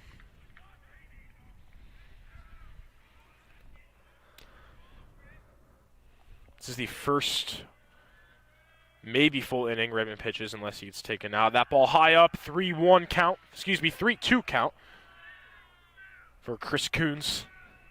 D'Alfonso at bat next. Then we go back to the top of the order with Soren.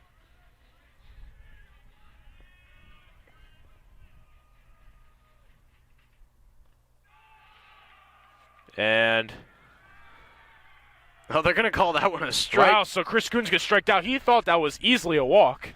Yeah, he was getting ready to Coons drop was that bat. on his way. Yeah, he was getting ready to drop that bat, but they're going to call it a strikeout. So the first strikeout of the inning for Raymond. Matty D'Alfonso now batting.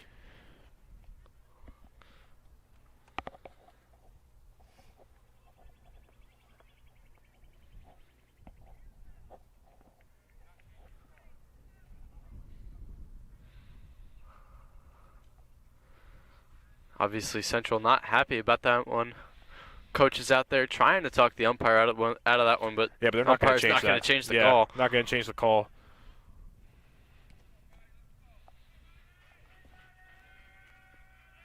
Best thing to do in that situation is just walk that one off and then get him next time. Here's Delfonso, first pitch. Little outside, nope, right inside. 0-1.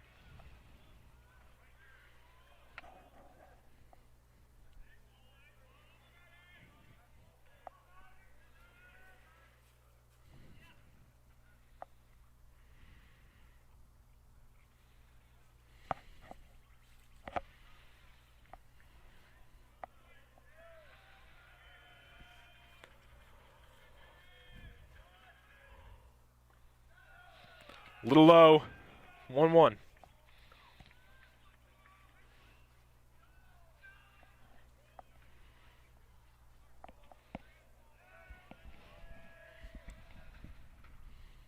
High up, 2-1 count. You'd like to see a runner aboard for that top of the order, especially this late in the game. Top of the order is going to provide those big moments. Yeah. And the bottom of the order could. I'm not saying they won't. But you want the top of the order. Yep, you do.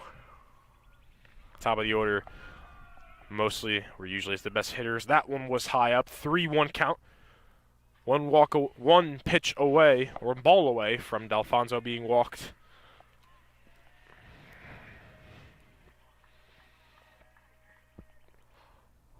And Delfonso going to get walked there. So a walk for Delfonso puts him on first, and we go to the top of the order with Soren Gregor. Soren had that single earlier in the game.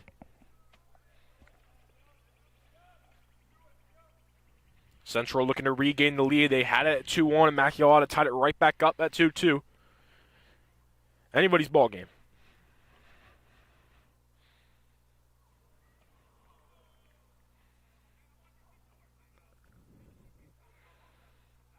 We saw they had somebody warming up in the bullpen for Immaculata earlier. Yeah, it looks like they're going to talk with Raymond here.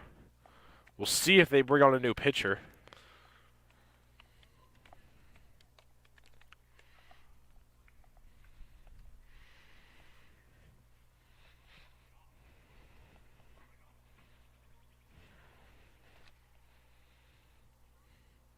So it looks like Raymond will stay on for now. It's Soren Gregor at bat, 1 out, bottom of the 6th.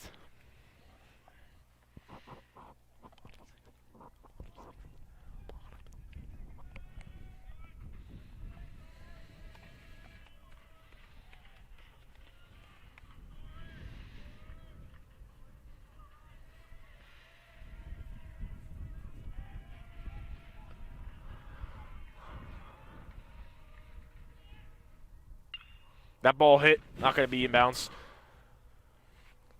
0-1.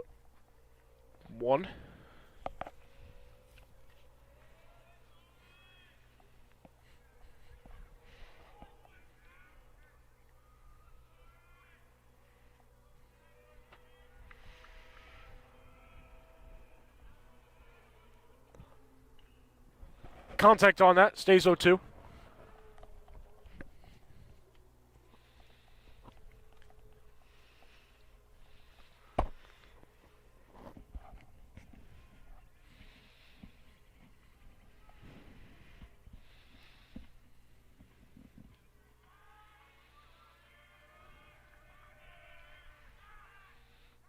Gonna try to catch Delfonso, couldn't.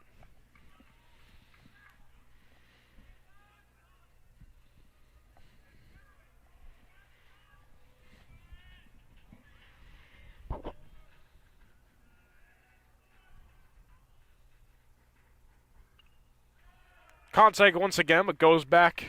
Remains an 0-2 count. With 1 up. Soren Gregor at bat.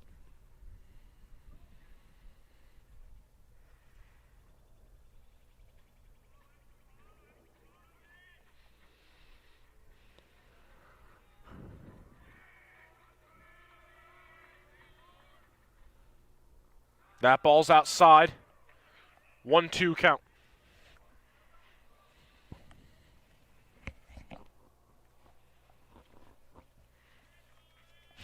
Where's the ball?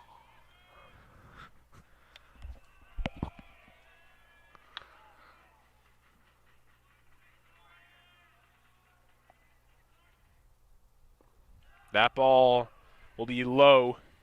2-2.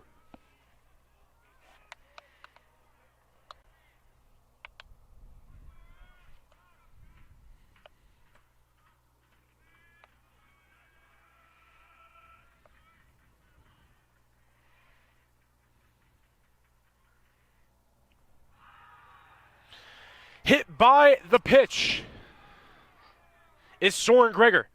So now, runners on first and second in scoring position. Out comes Danny Cantiliano, who had that RBI single Lucas earlier on. And it's pretty much the exact same situation that Cantiliano was in last time they took the lead. Looking for a chance to do it again. Yeah, and only one out. Cantiliano, a lot of opportunities here. Just trying to move those runners around. 2-2 game, bottom of the 6th inning. Not a lot of time left to get that lead.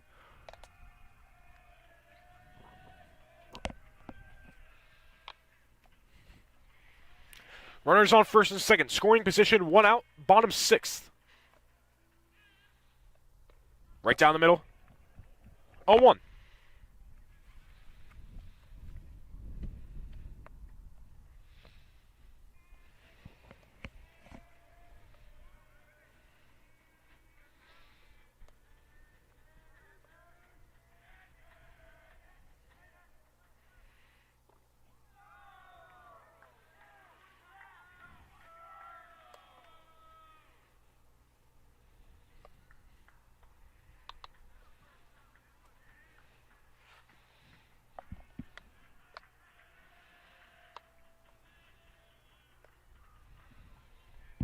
One count. It's Danny Cantiliano.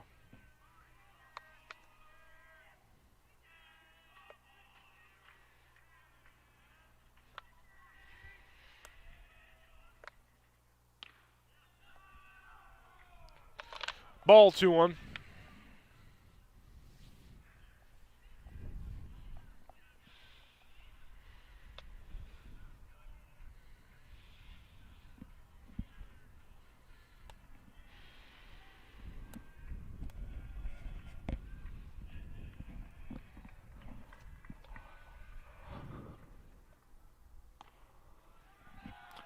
Little low.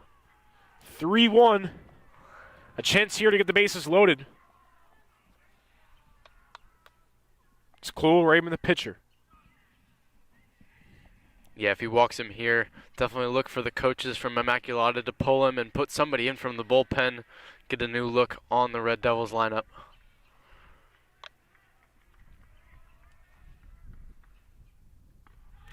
Gonna get walked. So bases loaded with only one out in the bottom of the 6th. Cantiliano, Soren, and D'Alfonso. And they're going to talk things over here with Raymond. Gotta expect a new pitcher here.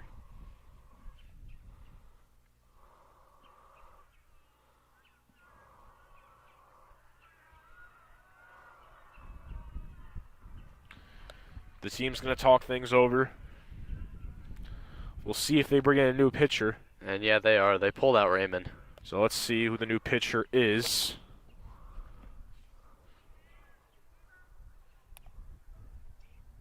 And that's number 17. 17. That is Jonathan Felter. So Jonathan Felter will move for Immaculata. Until then, we'll be back. Back here for the bottom of the 6th, Lucas, the bases are loaded with only one out. We have a new pitcher on the mound, Jonathan Felter. Got to be perfect for the rest of this inning. You know, one bat swung, a little bit of contact. We could see Central retake the lead. Central needed this opportunity. Going into this inning, we knew we needed one run. Now with the bases loaded, could provide some insurance if we can score more than one. That ball's high up. It is Jesse Allen at bat. Allen is a singles hitter. A single could score 2. Runner on second. Just a little bit of contact and third base can get home. That ball swung back, 1-1.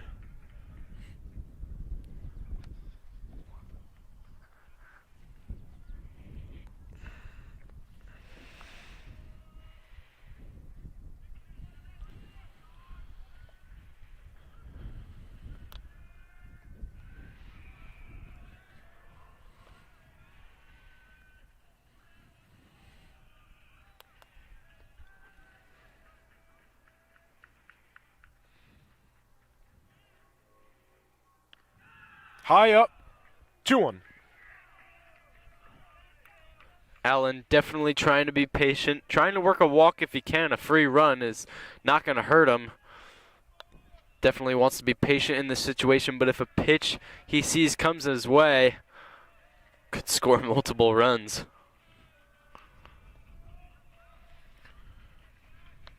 2-1 count. Felter and Allen. Another ball, 3-1. One more walk. Oh, and that one was called a strike. Wow. So, yeah, 2-2. Close pitch there. Yeah. A 2-2 count. Felter versus Allen.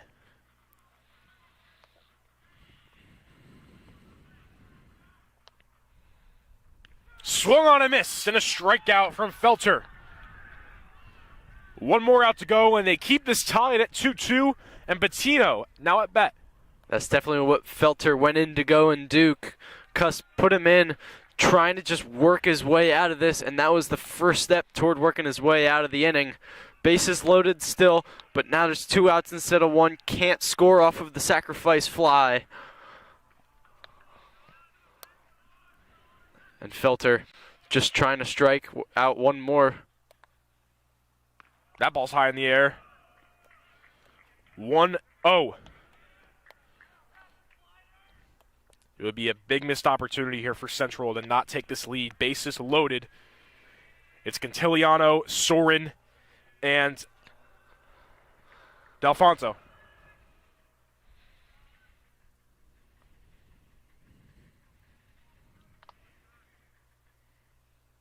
That ball swung on high in the air. It's going out. And it's not going to be caught. Wow. Third baseman running all the way over there. I thought he had it for a second, but yeah. it just squirted out of his glove and onto the ground. That's really unfortunate. And the at-bat continues. I mean, you know, he had to run a lot of way to get it, but it looked like he was right under it. Looked like he had the easy catch, but unfortunate there, and this long bottom 6th inning continues. It's a 1-1 count, 2 outs, 2-2, tie game.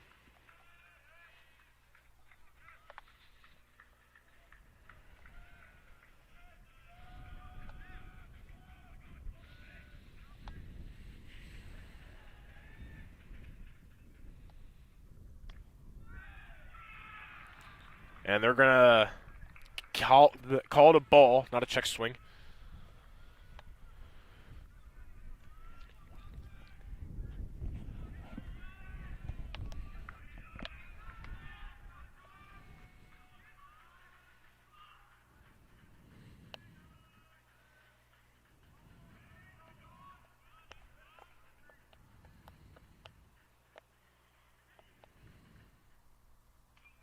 That ball, contact, goes back, 1-2.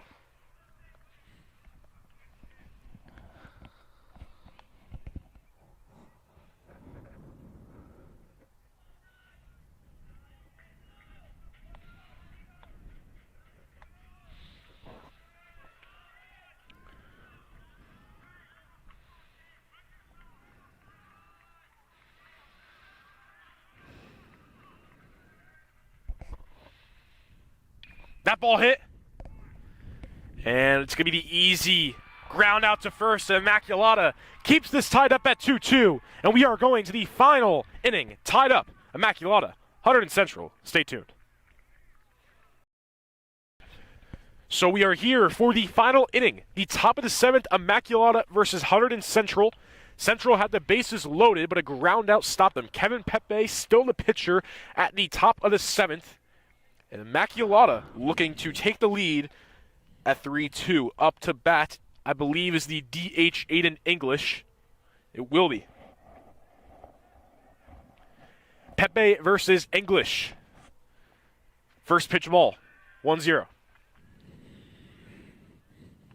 Lucas, with the way this is going, do you think we can see extra innings here? It's definitely a possibility. A pitcher's duel going on right now. Bullpens are trying to step up, trying not to let any runs go their way, and Kevin Pepe, his goal is to just put this one into the bottom of the 7th inning. Last ball was fouled out, 1-1. Pepe did decent in the 6th, of course, gave up the hit. Besides that, pretty solid. That ball, little too... Nope, that's down the middle. It's a 1-2 count. One more strike, first out of the 7th inning. Swung on a miss. Strikeout for Kevin Pepe. 2 strikeouts.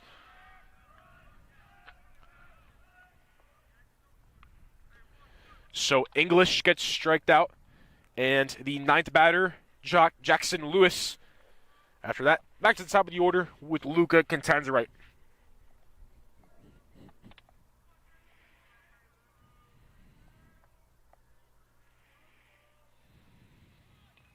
Luca Cantanzarite got a bunt hit. That doesn't go in. Foul ball, 0-1.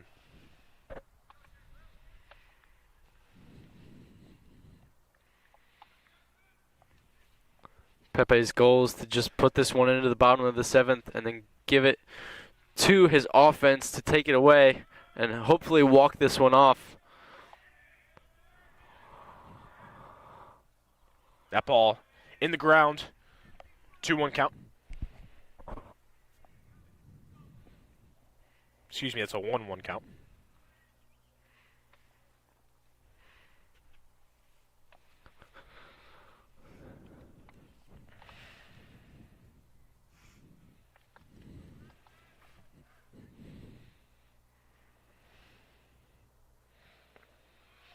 Down low, 2-1.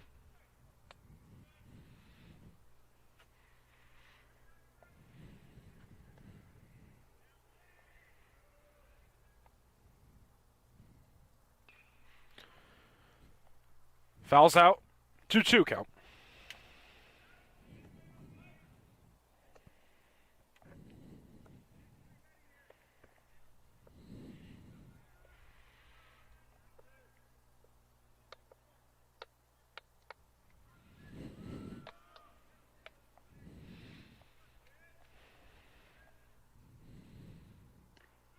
Right down the middle, 3rd strikeout for Kevin Pepe, and 1 out away to close the top of the 7th. And we are right back to the top, so Luca Cantanzarite will be at bat. Luca Cantanzarite scoring the first run of the game.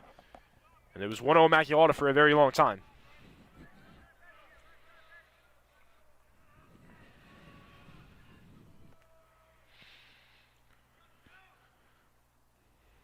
Swung on a miss, 0-1. Great off-speed pitch there from Kevin Pepe, swinging out of his shoes way out in front.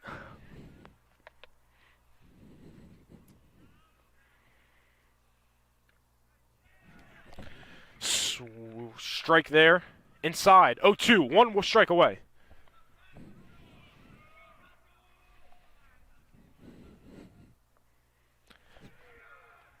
There was contact, but an easy ground out to close out the top of the 7th. Central needs 1 run, and they will win this game. Bottom 7 coming to you. Stay tuned.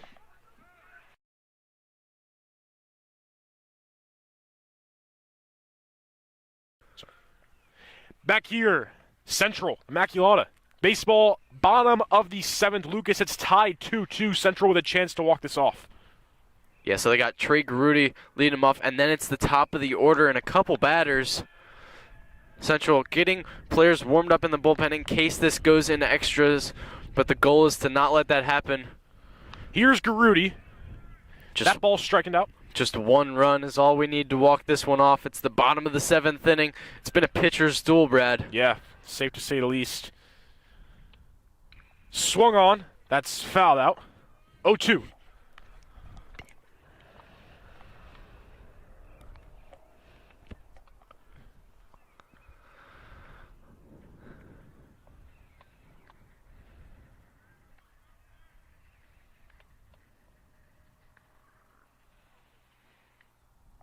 Swing and a miss. And Garudi gets striked out. And that brings in Mike Bernetti. So a good start for Felter. Needs 2 more to take this into extra innings.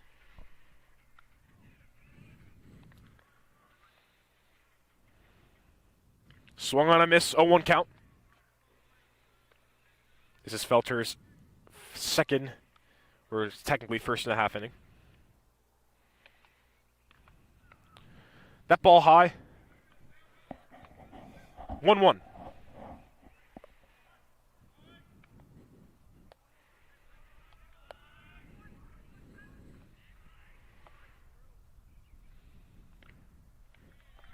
Another ball, 2-1.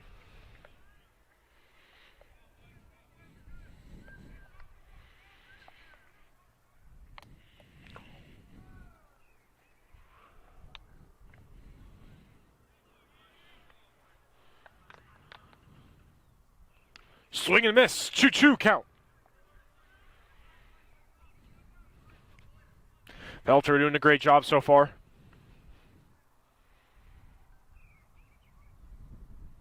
Swing and a miss once again. And that's 2 strikeouts in a row for Felter, and he's 1 away from bringing this into extra innings. So Felter doing phenomenal. Out comes Connor Moniz. Connor Moniz in a big position right now. 2 outs. Just got to get 1 hit, keep this alive. Moniz backs up. That's a ball, 1-0.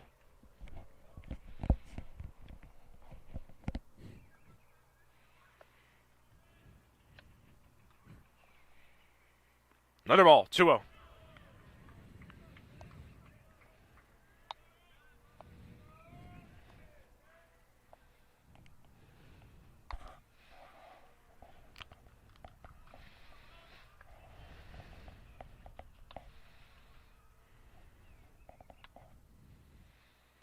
Moniz just trying to get on base, trying to set up the game-winning run. A 3-0 count. Moniz most likely not going to swing on this. Going to try to get walked. That would bring on Chris Coons.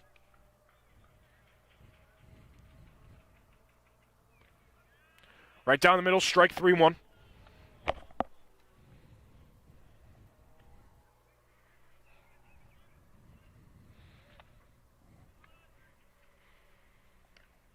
Another strike, 3-2.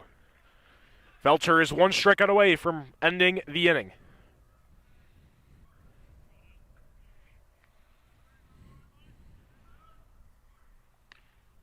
And that's a ball. So Moniz will be walked. And now Chris Coons at bat in a big position, Lucas. And the Red Devils now have life with a runner on. Might be 2 outs, but 2-out rally. Could get something started here. Coons looking to get this a single or double and keep the inning alive. Central looking to win and split the series with Immaculata. That ball bit outside, 1-0.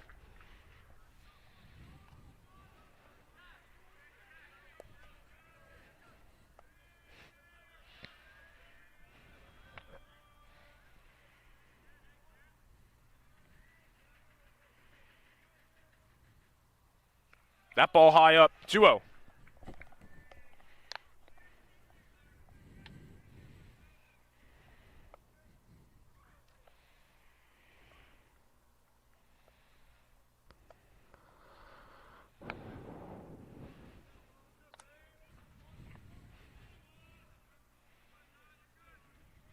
Matty Delfonso waits on deck.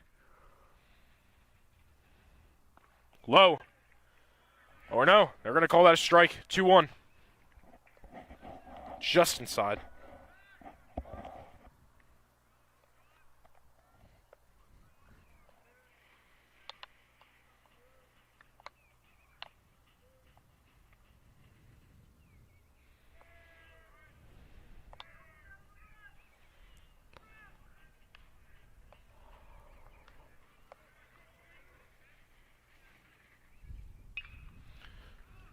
That ball swung on and easily going to be caught. So we got extra innings with Immaculata and Hunterdon Central. 2-2.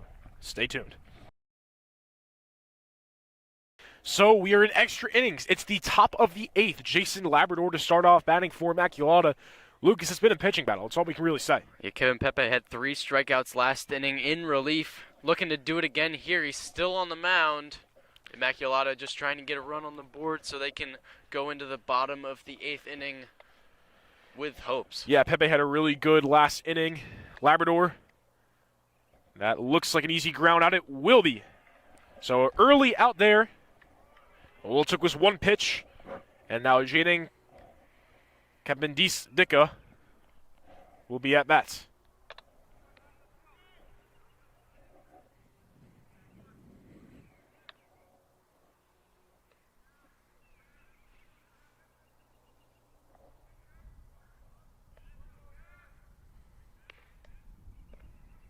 That ball outside. Yep, that's a strike. 0-1.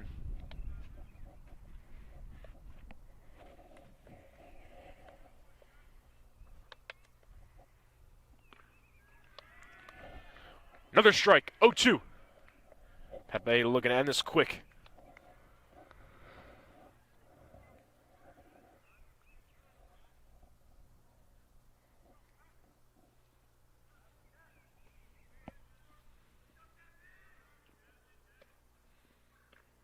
Little high.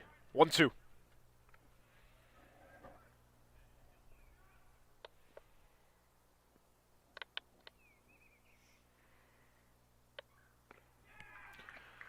Swung on and missed.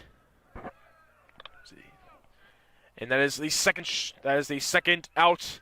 Strikeout from Kevin Pepe, and just one away from making this a quick inning. It'll now be Owen Schilling at bat.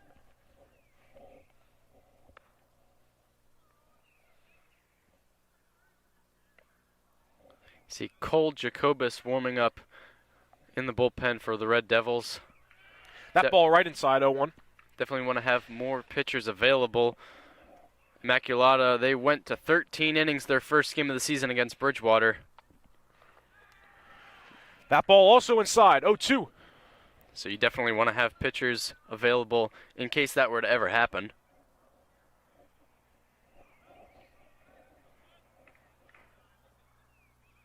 Swung on and missed, and Kevin Pepe makes it a very quick inning. And Central now with another chance to win this game. Stay tuned. Bottom of the 8th, extra innings. Bottom of the 8th, chance for Hunterdon Central to win this game. Lucas, it's Maddie D'Alfonso at bat, and then we're back to the top of the order. A good scenario for Central. It's Felter still pitching. Kevin Pepe had a great 8th inning. That ball is a strike, 0-1.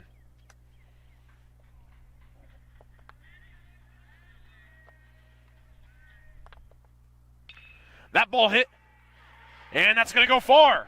D'Alfonso is looking to get a double, and he's going to go to second. Matty D'Alfonso puts Central in great position to win the game. D'Alfonso just ripped that one down the line, and left fielder couldn't get to that one. D'Alfonso putting Central in great position to win this one. Runner in scoring position now. Yeah, and Lucas, in extra innings, it's really going to come down to who just wants this more, who is going to give more effort. And a great job by D'Alfonso. And what's even better for Central is we're at the top of the order now. So Matty D'Alfonso gets the double, and Soren Gregor now at bat.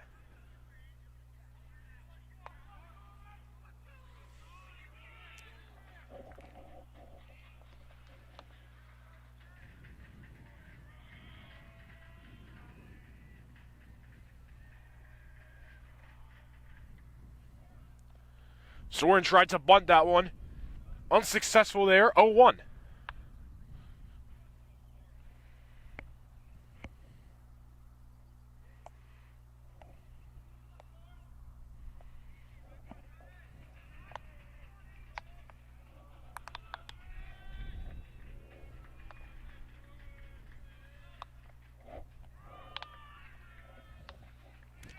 A chance here for Soren Gregor to end this game with a runner on second in winning position. It's Felter versus Gregor. It's an 0-1 count. That ball, contact, high in the air. No tag for D'Alfonso. Kasai easily gets that one, and that keeps D'Alfonso at second. Cantiliano will be at bat now. D'Alfonso saw Kasai getting there at a good distance to throw that to third. Just a base hit will do it here.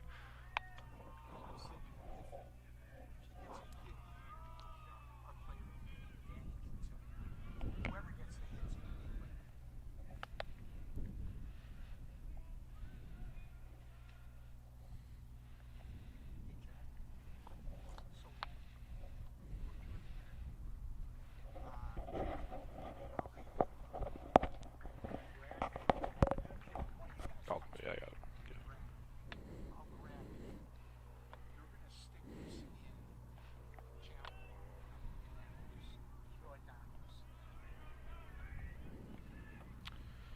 So now Danny Cantiliano at bat with 1 out at the bottom of the 8th. No?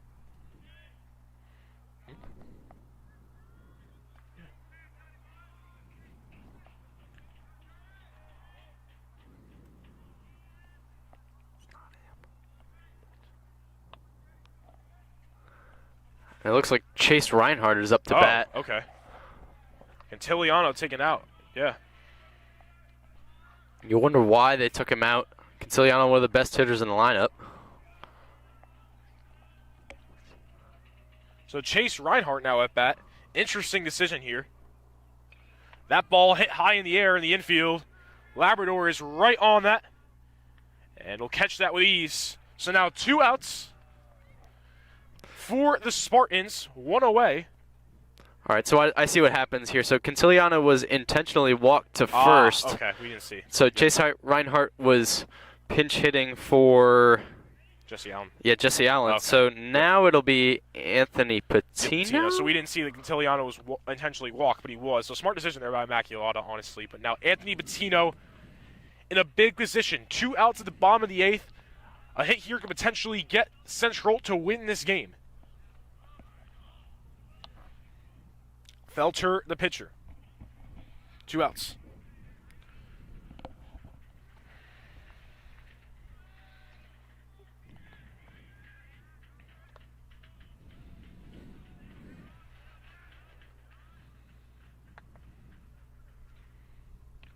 That ball a little outside, 1-0.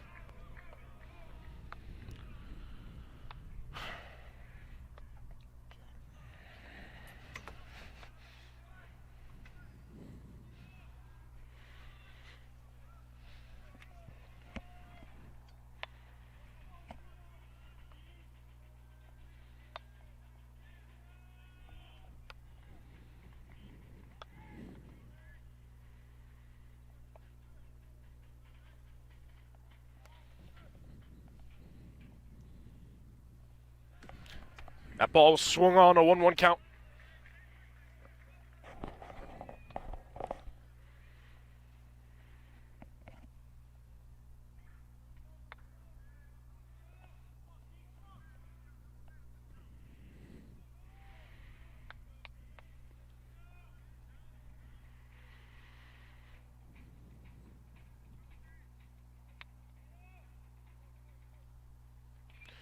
Contact, but it's going to go out. Foul ball, 1-2.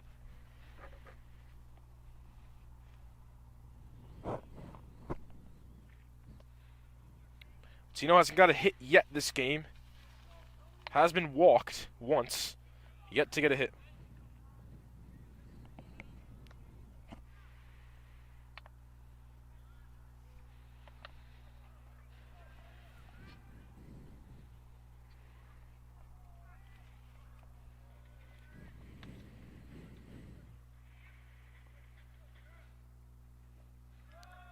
That ball in the dirt, and that is going to allow D'Alfonso to get on third and Soren to get on second. It looks like a miscommunication there with the Immaculata, Lucas. Yeah, catcher just didn't know where the ball was. Wow. And that is huge for the Red Devils. Now, even better scoring position. Got to be really careful here if you're Bettino. It's a 2-2 count. Just one swing and miss away from this going to another inning.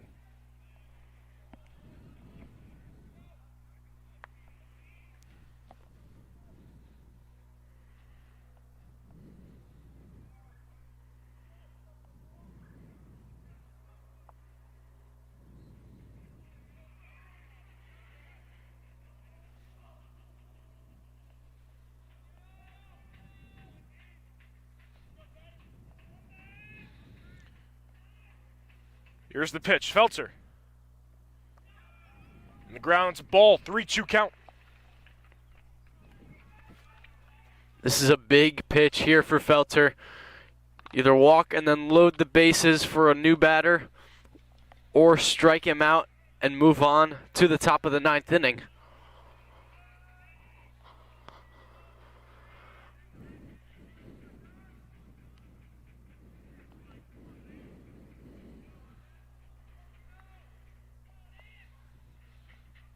Felter. Pitch. And they're going to call it a walk. So Patino will go on to first base. And Lucas, the bases are loaded with 2 outs. And Trey Garudi now at bat. I'm sure there's a ton of pressure on him right now. Can either win this or take this into another inning. Yeah, he's going to want to take his time here. Felter can't allow a walk either.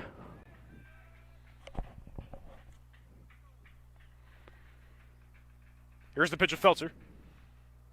That ball hit back. 0-1.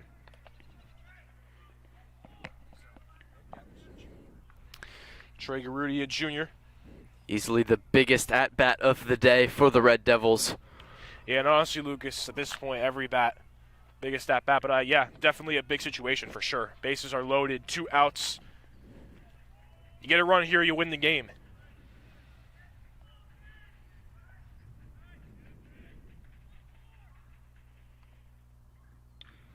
Trey Garudi gets contact, but they're going to get it right to second.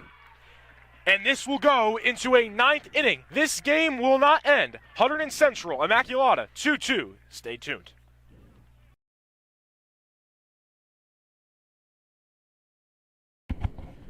So it's going another extra inning. We're at the top of the 9th. Neither team wants to lose. Kevin Pepe still on the mound for Hunterdon Central. He's been very solid today. It's Colin Kasai, though, and Colin Kasai was the one that got the hit on Kevin Pepe, so interesting here.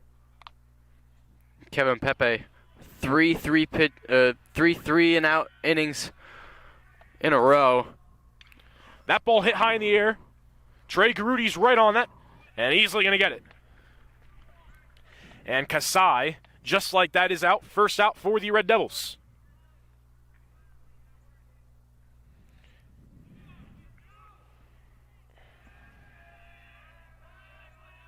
Out comes Quinn, Connor Quinn, with 1 out. In the ground, 1-0.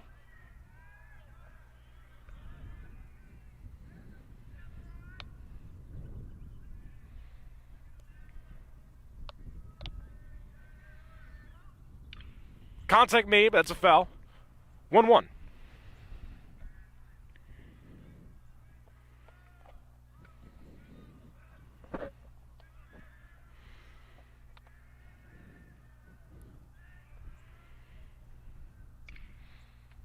Contact made once again, but that goes foul. So a 1-2 count for Connor Quinn. Kevin Pepe could make it a quick 2-out inning here. Give the Red Devils a quick advantage in the bottom of the 9th inning. That's just a little too high. A 2-2 count now. Pepe versus Quinn.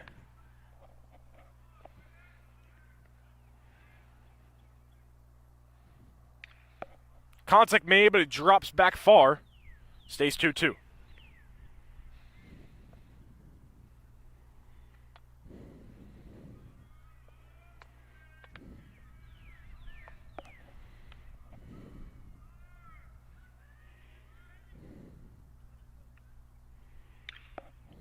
Fouled off once again. It's 3 balls fouled off in a row for Connor Quinn. Stays 2-2.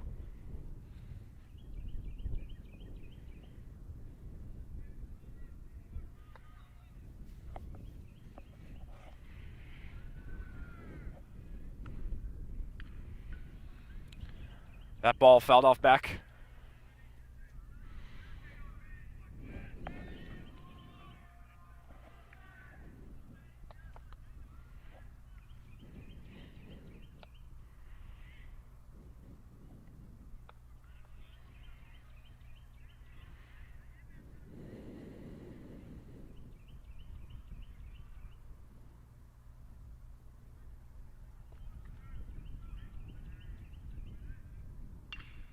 A lot of contact on that ball. Goes into the outfield. Garuti, good throw to get there in time, and a single for Connor Quinn. And now a runner on base for the Spartans. So Connor Quinn gets on base, and Daniel Brea is up next at bat.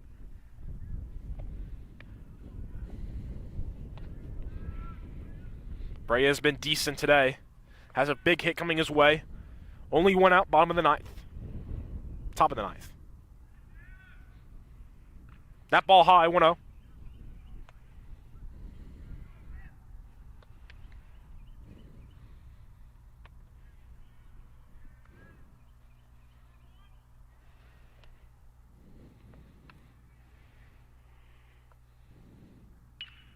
Contact on that, and that one goes into the outfield. And now runners on first and second. Great situation for the Immaculata Spartans here, Lucas. Yeah, now runners on first and second. Still only one out. Spartans have a huge chance to take the lead here going into the bottom of the ninth inning. That was a single for Daniel Brea. Aiden English, the DH, now up to bat. English has had a single today. Also got walked once.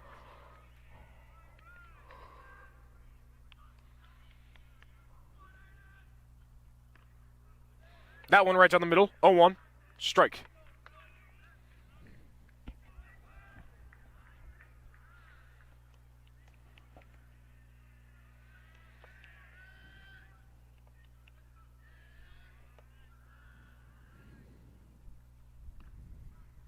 Another strike. 0-2. One strike away from 2 outs.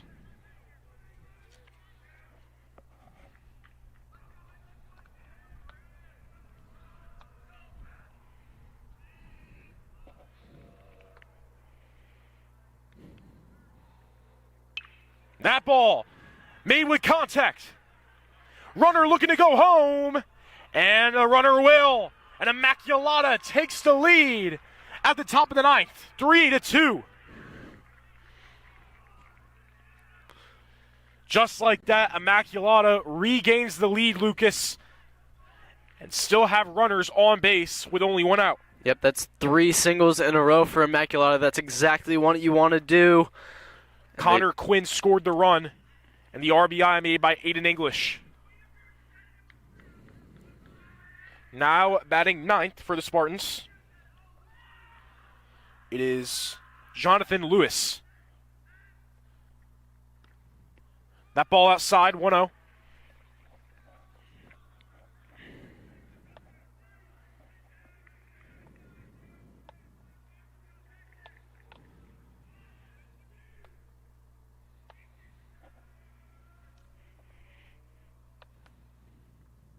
Contact made. Out on second. Safe on first. And now 2 outs. Runner out on second. Now we are back at the top of the order. Luca Cantanzarite. Keeping Pepe on the mound. Only needs 1 more out. Have to think this might be the last time we see him. Barring Central not scoring. Yeah, if he were to let up 1 more run. He's got runners on the corners now. If he were to let up 1 more run, you expect to see Kuzi come out and put in somebody else, whether that's Alex Hart or Cole Jacobus. 0-1.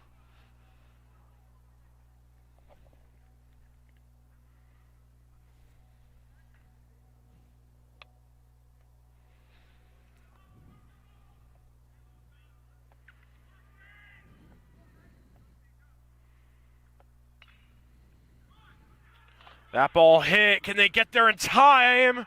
No, they're not going to. And the runner scores. And now runners on second and third. And Immaculata extends their lead 4-2. They couldn't get there at first. And that'll be an error on Coons. If I had to guess, he's had to dive for that one. It wouldn't be an error, but then... Yeah, so base hit and an error. Coons just dove for that one, made a great play, but tried to make the play at first, and he overthrew first base, allowing the runners to advance. So now 4-2 ball game. It's Jason Labrador now at bat, and Lucas, it's deep into these extra innings, and it's at the point where these players are getting really tired. And as I said earlier, it's going to come down to who wants this game more. So it's Jason Labrador. Ball high in the air. Garudi's near it, but not going to get there in time. Didn't come his way. An 0-2 count now. 1 out away from closing the top of the ninth.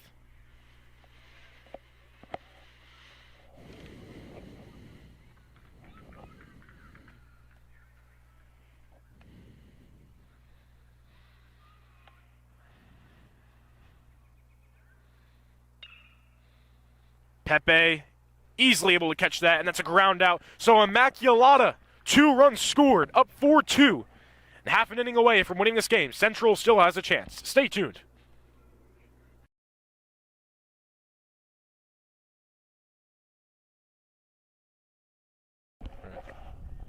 And we're back here for the bottom of the ninth. Lucas, it's Central's last chance to tie this up or win the game. It is Mike Bernetti at bat here. Immaculata was able to score 2 runs in the last inning. Central in the bottom of the order has to come up with something here. It's our last opportunity in the bottom of the ninth inning. High throw there. That's a 1-0 count. Felter still pitching. That ball low, 2-0 count.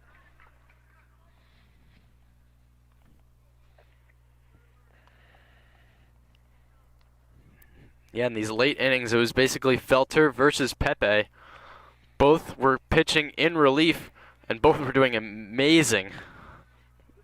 Felter coming in to close out a bottom of the 7th inning, and Pepe striking out 3 hitters in a row, including a 3-and-out 3 times in a row. 2-1 count. That's a swing and a miss, 2-2. It was just a matter of which bullpen could survive the longest. And it turns out both survived all the way up until the 9th inning. Yeah, it's an MLB game right now. Yep. They call that outside. 3-2 for Mike Bernetti. And then it all came down to the bats. Immaculata was able to score 2. That ball high. Colin Gasai calls for it. Can't get it. And they're going to call it it's going to be a single for Mike Bernetti. Gasai just couldn't get it. So that'll be an E8, as it could be an E8, E7, yeah. Both left field and center field were coming in calling it. So Connor Moniz now at bat. Has a runner on base. Chris Coons next to bat.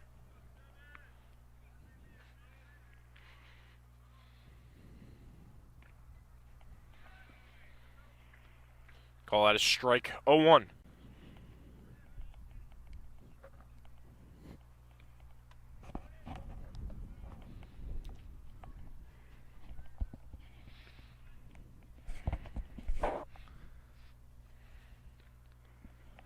That's a ball. 1-1.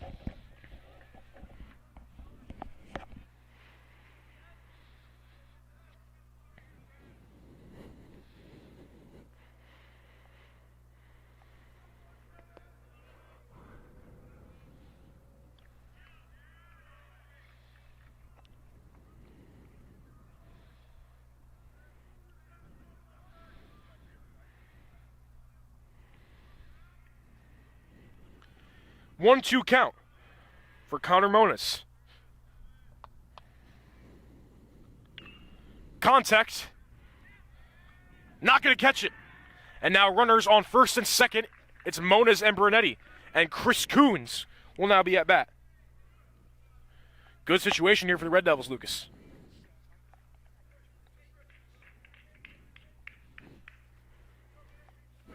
So now Chris Coons at bat.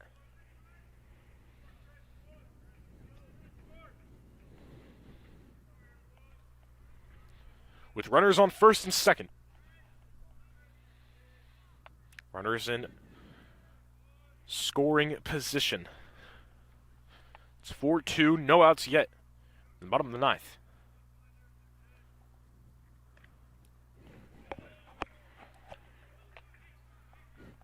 A little too outside, 1-0.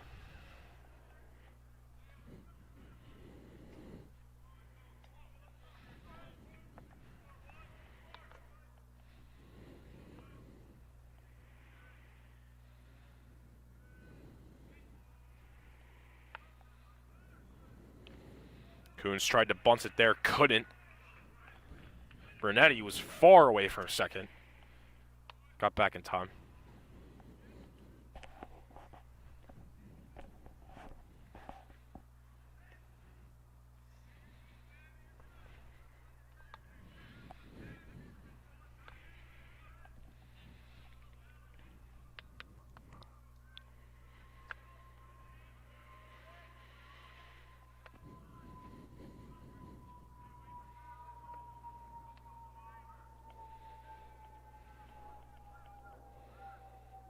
Coons is going to bunt it. It stays fair. And Coons is going to be safe. Yeah, he was thrown Wow. off. He had Yeah. to jump off the bag there, and Coons made it there Wow. safe. That's good running Yeah, there. it jumped off the bag, like you said, the runner at first, Lucas, yeah. And the bases are loaded with no outs, and it's Maddie D'Alfonso now at bat. And then we go back to the top of the order.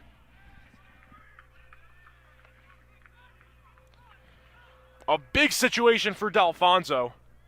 Central's trying to tie this up, or better yet, win the game. They're keeping Felcher on the mound for now. You wonder if they're going to run the suicide squeeze here. You have runner on third, no outs.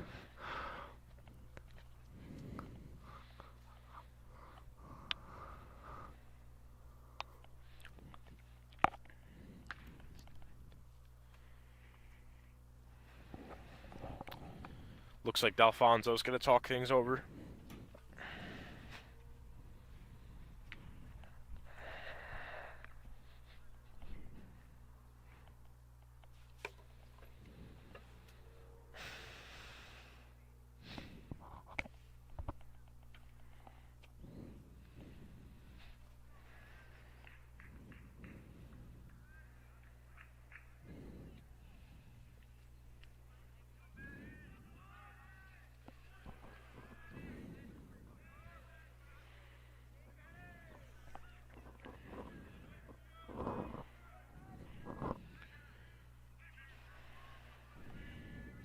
So here's D'Alfonso with no outs, bases loaded.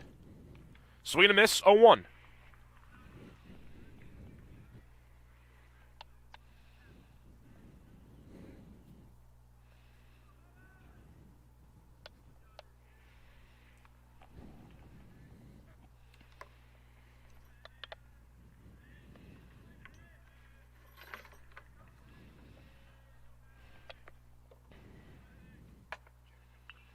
Swung back, foul ball, 0-2.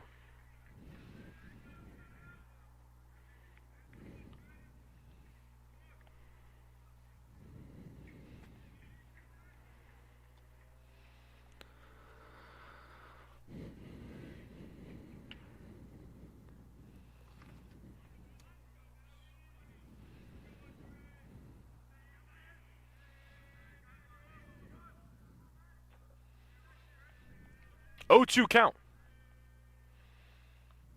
Swung on and missed. And a strikeout for Felcher. And we now go to the top of the order. It's Soren Gregor with the bases loaded and 1 out. Good situation, Lucas. Back to the top of the order. Your best hitters. We'll see what happens.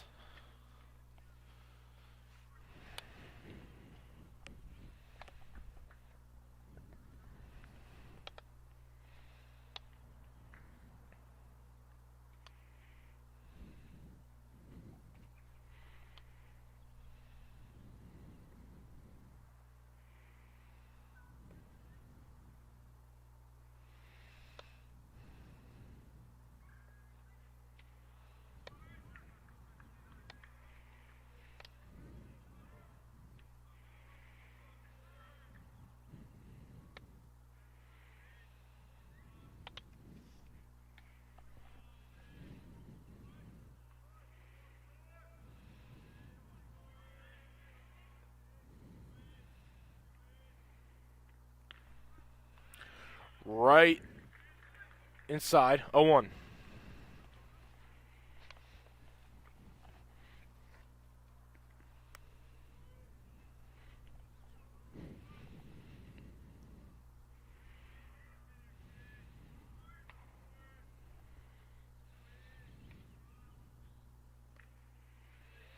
Outside to the right, 1-1.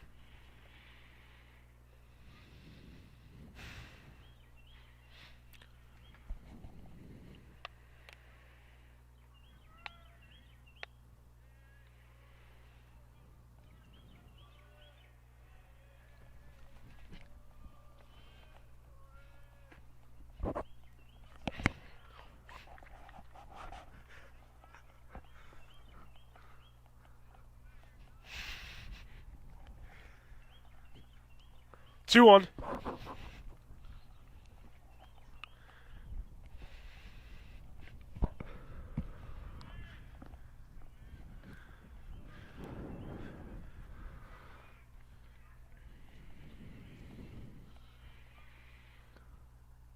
Swung on and missed. 2-2.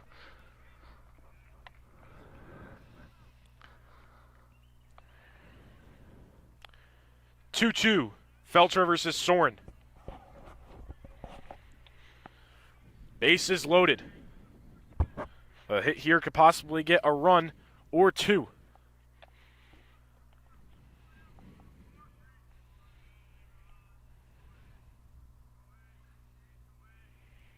Here's the pitch. Contact, foul, 2-2. Big hack at that one. Definitely trying to put it deep into right field.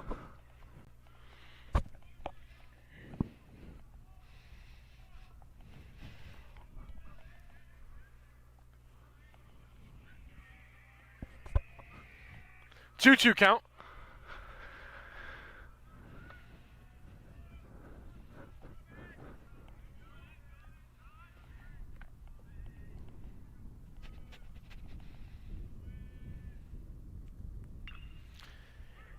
Hit on contact, trying to get third base. Did they get it? No, they didn't. And Central gets a run to stay alive in this game. 4-3 Immaculata, and Lucas Central is right back in it. It was just a bobble at third base. Tried to dive for it at third. And that's great base running there from the Red Devils. And now they see some light here. It's a 4-3 ball game in the bottom of the ninth inning. Bases are still loaded, and is Danny Cantiliano at bat now. Still only one out, and the junior with a chance to either tie this or take the lead and win the game.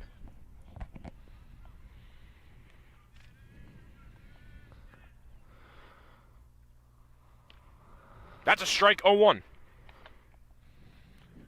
Cantiliano had a hit really early on in a double, had a single later on in the game. 2 hits for Cantiliano.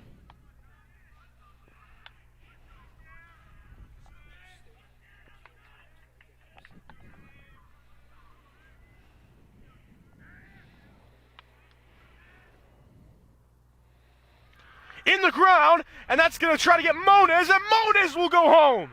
And it's a tie ball game, 4-4. Felter with the pitch, the throw was inaccurate, and Moniz, or excuse me, not Moniz. The runner goes home. Jesus. I believe that was D'Alfonso. That was Connor Moniz. Yeah, that you was were Moniz. right. I was right. Yeah, that was Moniz. So Moniz goes home. That was heads-up base running by him. Catcher just couldn't find the ball. That was huge from Moniz. And Central ties it up at 4-4. Lucas, just when you think this game's going to end, it keeps going. And Danny Cantiliano has one of the biggest opportunities of the game, and they'll intentionally walk him. They're going to intentionally walk Cantiliano. Good move there. You know, people will say, well, the bases are loaded, but that's one of Central's best hitters, and I believe it is Chase Reinhardt as the pinch hitter for Jesse Allen.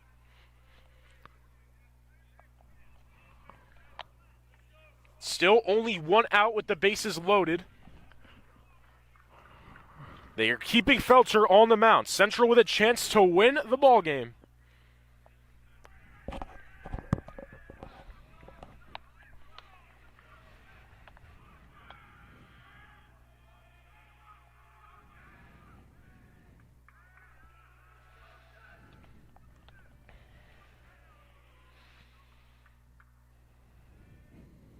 It's Reinhardt.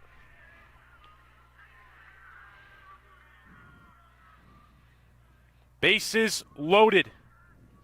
A chance to win with a hit. And I'm surprised they don't have the infield playing in. They have the force out at home. That's a ball, 1-0.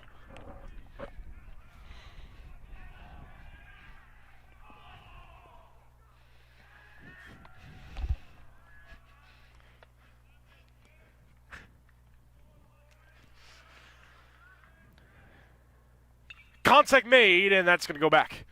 1-1. Reinhardt's just got to be patient. He could work a walk here. Just the last thing that he needs is a strikeout. That's the worst possible situation right now. That and a double play, of course.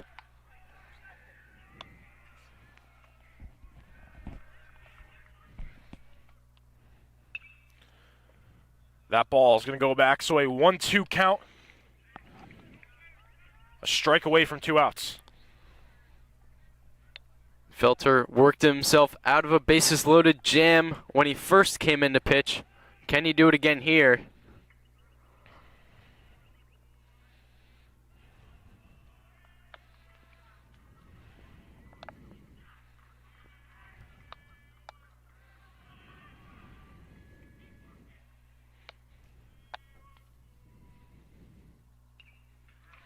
That goes back.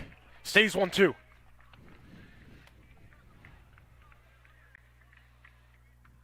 Once again, Reinhardt is the pinch hitter for Jesse Allen. This is his second at-bat. Didn't get a hit on the first.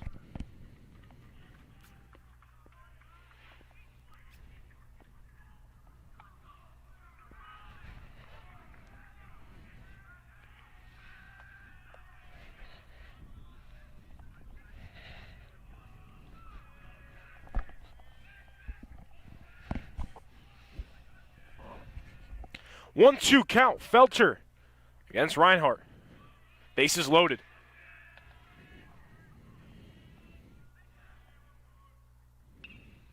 Contact made, but fouled once again.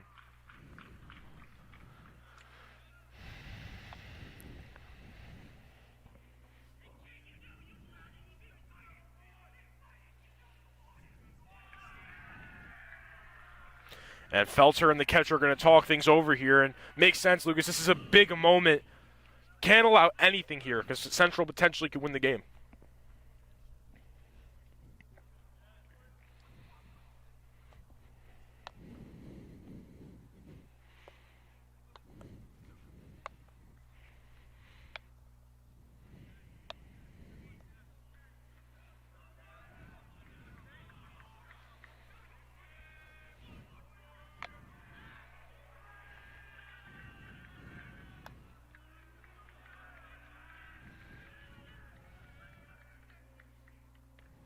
Swing and a miss.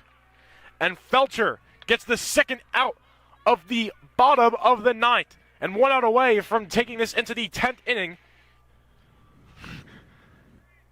And out comes Anthony Bettino with a chance to get a walk-off hit and have Central win.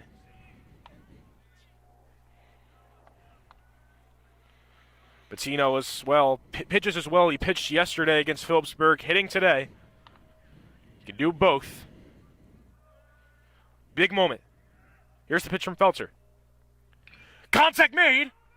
Are they going to get there first? They will. And it stays tied at 4-4. We are going into double digits. Top of the 10th. Central Immaculata. Stay tuned.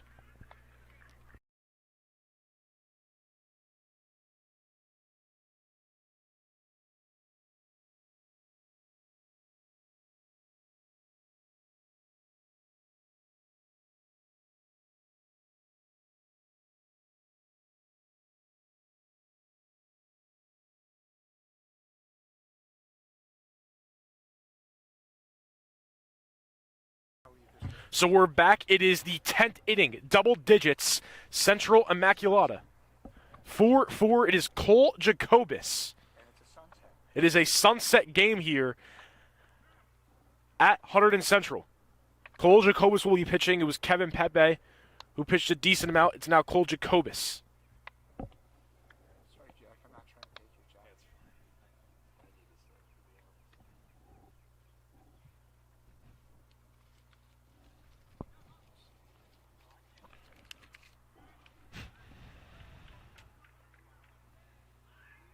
So here's Immaculata now, back at bat.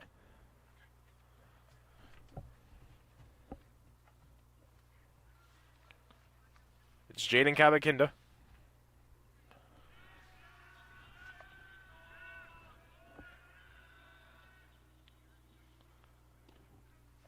Right outside, 1-0 count.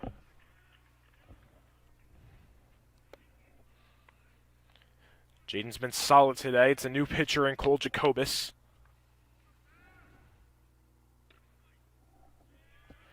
That ball, 1-1.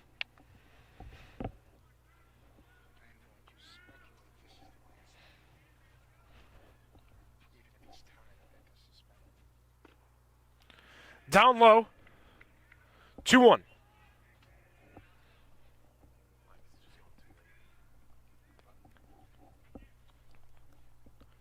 Here's Jacobus, 2-1 count. That's outside. It's a 3-1 count here with Jaden Kabakinda.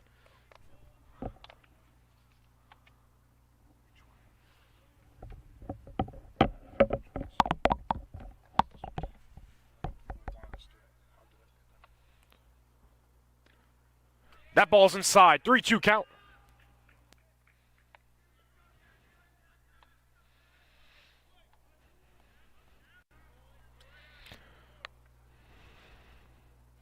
Kabakinda high in the air.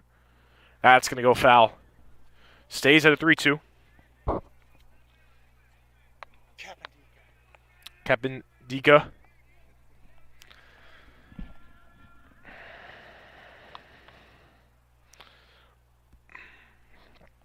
Here's the pitch. That's going to be hit. Second base drops it. And that's going to be a first base for Kapindika. That's an error on the second baseman on the shortstop. And that allows a runner on first. Owen Schilling now at bat. The error on the shortstop allows Kapindika to get on first.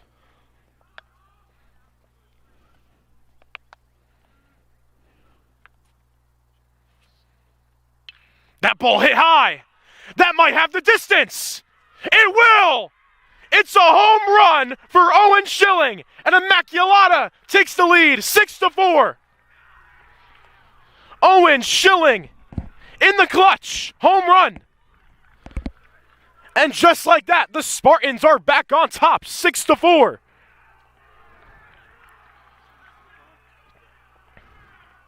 Owen Schilling, someone who was decent hitting today, just had the best hit of his high school career, arguably. A home run to make it 6-4 Immaculata. And there are no outs as well. Colin Kasai now at bat. It's Cole Jacobus still pitching. What a home run from Owen Schilling. The first home run scored today. And arguably might be the only home run scored today.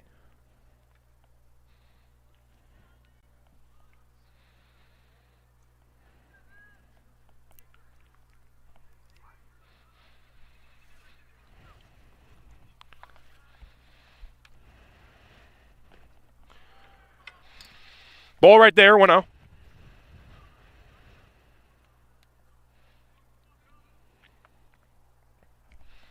It's Colin Kasai at bat. That ball hit high in the air. And that's going to go foul. 1-1.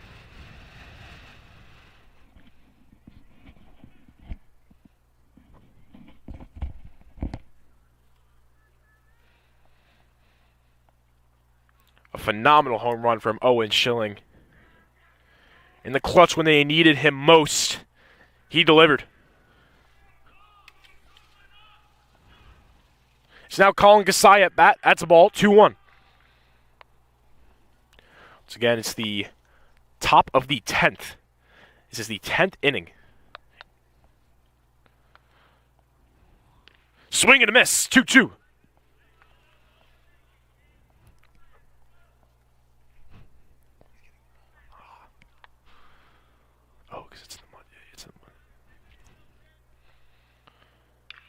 That ball hit high. Cantiliano's right on that. Not going to be able to get there. And that'll be a double for the Spartans. Colin Kasai gets the double and keeps Immaculata on a hot streak. Still no outs. Now it's Connor Quinn at bat for Immaculata. Still Cole Jacobus at pitching, at the mound.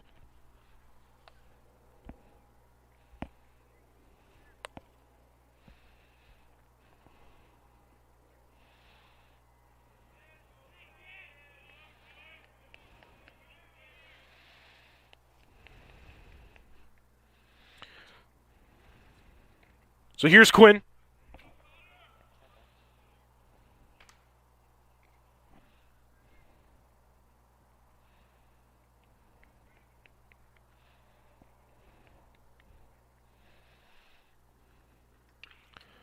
Contact with that.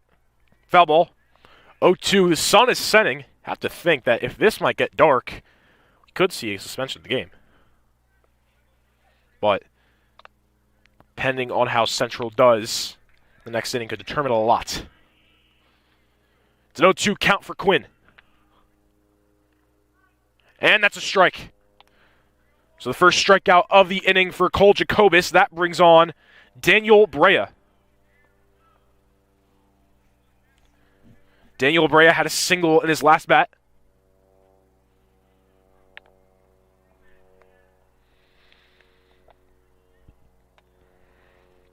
One out. Swing contact.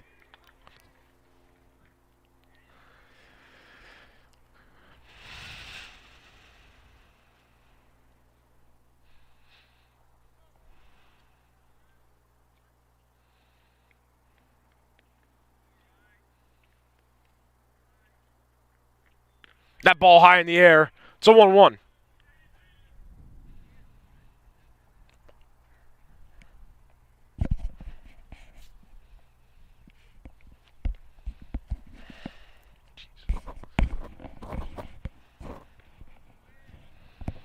Two-one ball.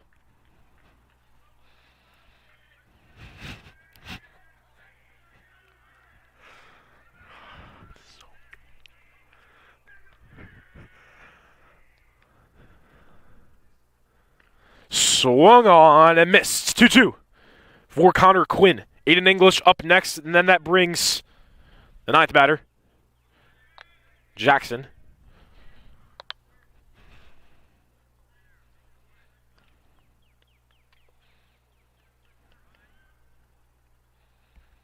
Oh, and it's going to be hit by the pitch, and that'll advance the runner.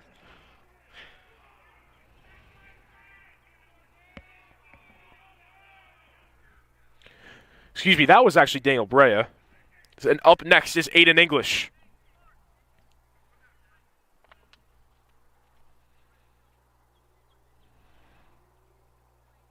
So Aiden English, the DH, up to bat. Aiden English had an RBI earlier on this game that gave Immaculata the lead earlier.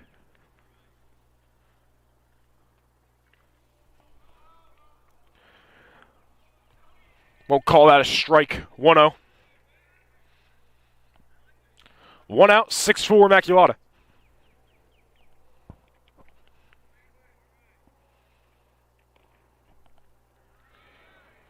Another ball, 2-0.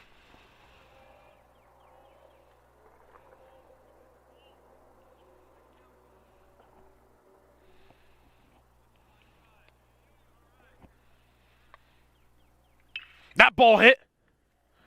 Gonna get there for second, and are gonna get there for first. And they're not going to. Can't get their first base. An inaccurate throw allows the runner on second. So 2 outs and another run scored. 7-4 Immaculata as they keep extending their lead.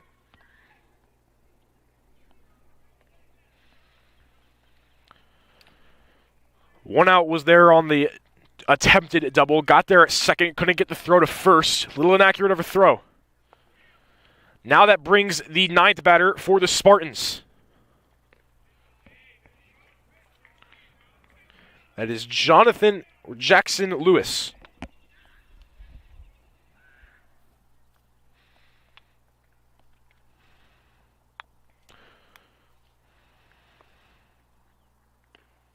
That's a strike.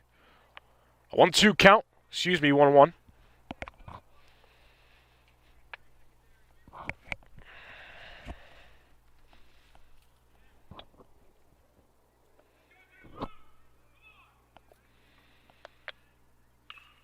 Ball hit high. That's going to be fouled.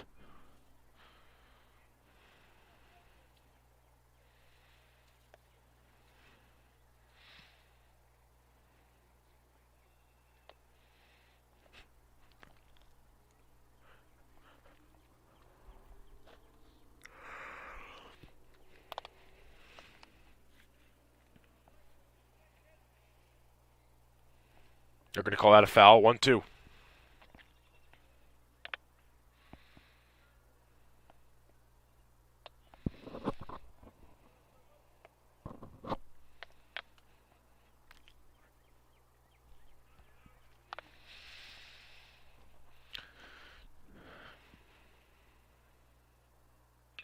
Contact. Great save there.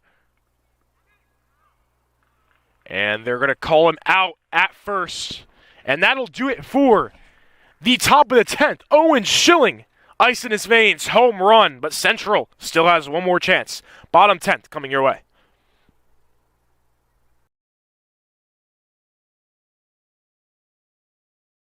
Here at the bottom of the 10th, Owen Schilling with the home run to get 2 runs scored, and then another run to make Immaculata up 7-4. Will Mackin now in for Immaculata, the new pitcher. Will Mackin, a senior, looking to ice this game out.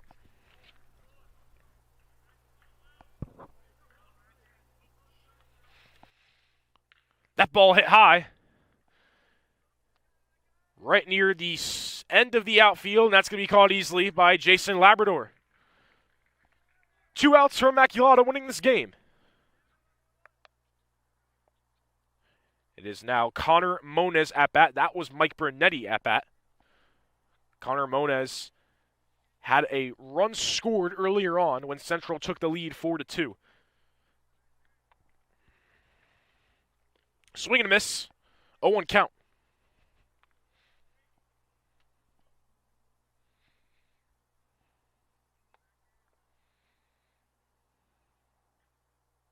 That ball hit really high, and that's going to be hit.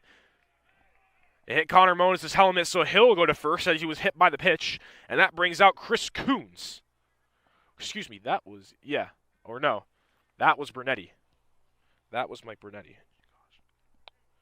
This is Connor Moniz. This is Connor Moniz. That was Mike Bernetti. Mike Bernetti hit by the helmet. So here's Connor Moniz. That ball, a little bit outside, 1-0.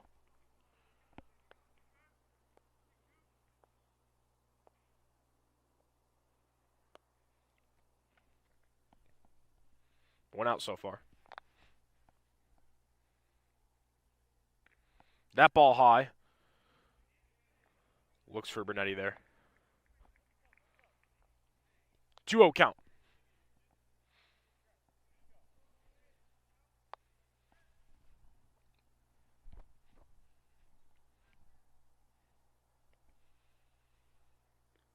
That ball in the dirt. 3-0 count now. Will Mackin going to talk things over with the catcher.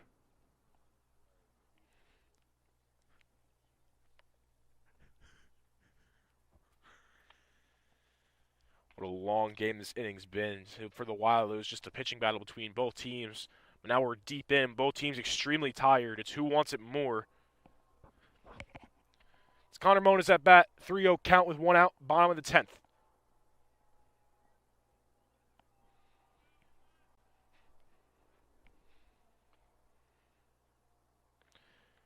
And Connor Moniz will be walked. So now runners on first and second. And now a chance for Central to tie this game. Try to get this game 6-7 now. At bat is Chris Coons.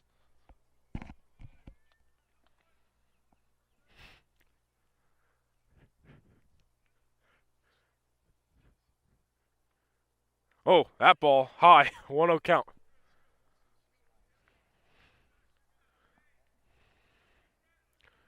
Runners in scoring position. It's Moniz and Brunetti.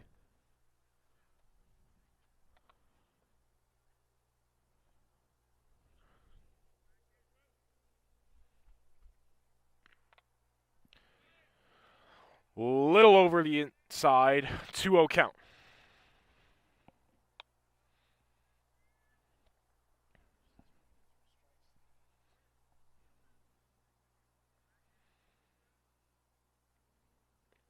That's a strike. 2-1.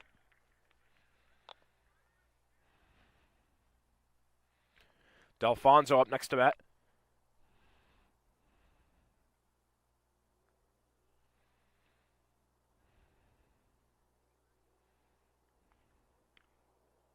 That's up high. 3-1.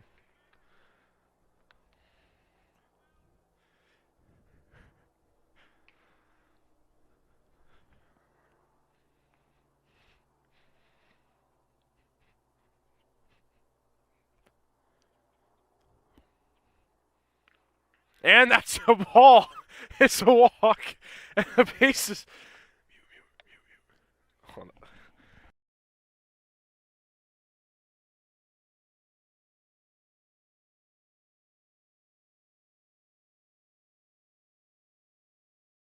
So the bases are loaded at the bottom of the 10th. 7-4 Immaculata leads, and now Hunterdon Central in a position where they can potentially tie this game up and make it 7-7. Matty Delfonso will be at bat, and they will go back to the top of the order with Soren Gregor. Will Mackin is the current pitcher. Immaculata seeming to talk things over. And Will Mackin just got pulled. So they're bringing in someone else from the bullpen. Let's see who it is. Looks like number's 25.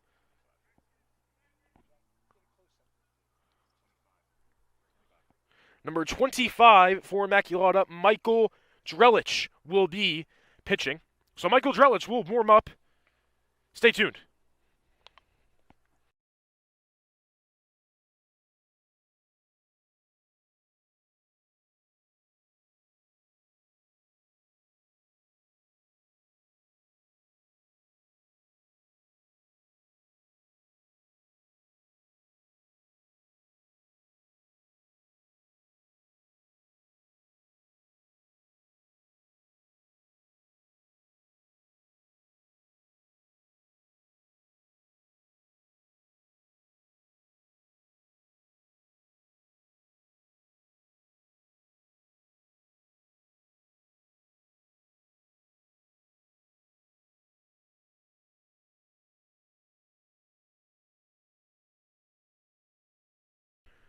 So Drelich, the new pitcher for Immaculata, at the mound.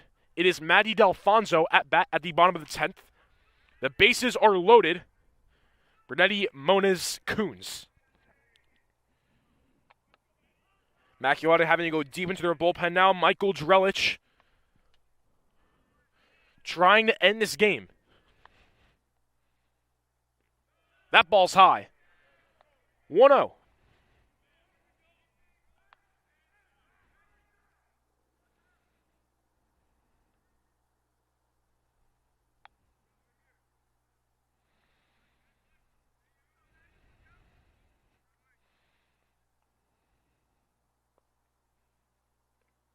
That's low. 2-0.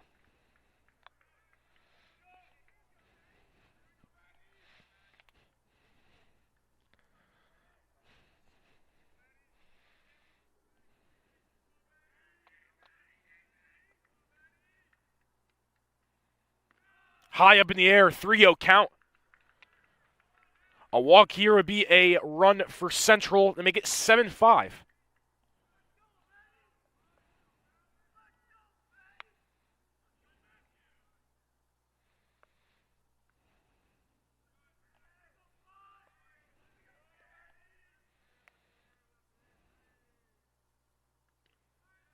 That's a strike. 3-1. Top of the order after Delfonso.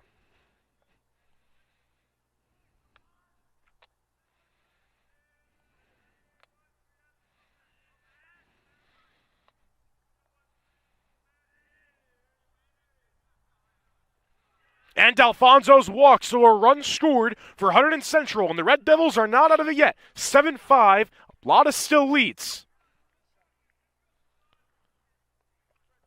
The bases are still loaded, and we go back to the top of the order. Soren Gregor now at bat.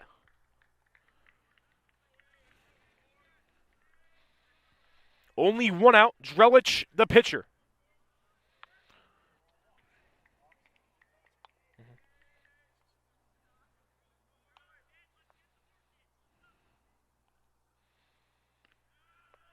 That's right down the middle, 0-1.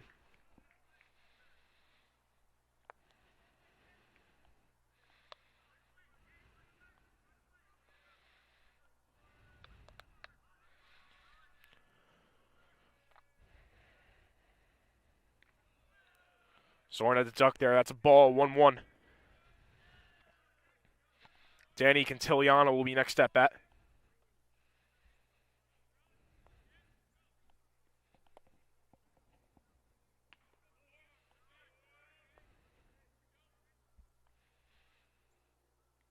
And he's hit by the pitch, and Central gets another run, 7-6.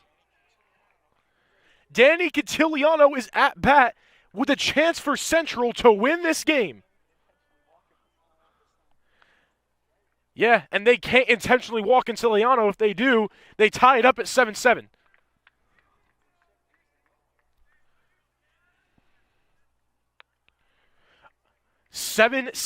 A hit by pitch allows Central to get right back in this game. And it's one of Central's best hitters, Danny Cantiliano, at bat here. Only one out, bottom 10th.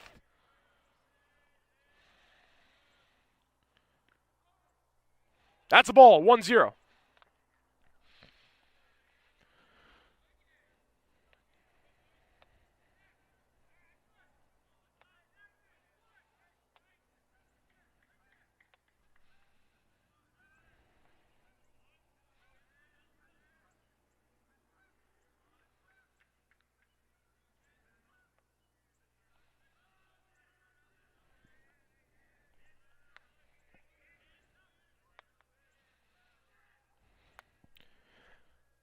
Drelich, the pitch.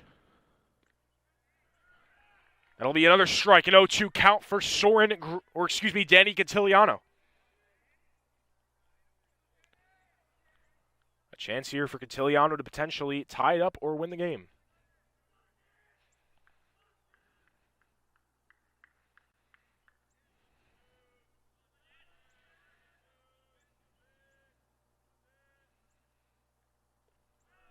That's a ball, 1-2 count.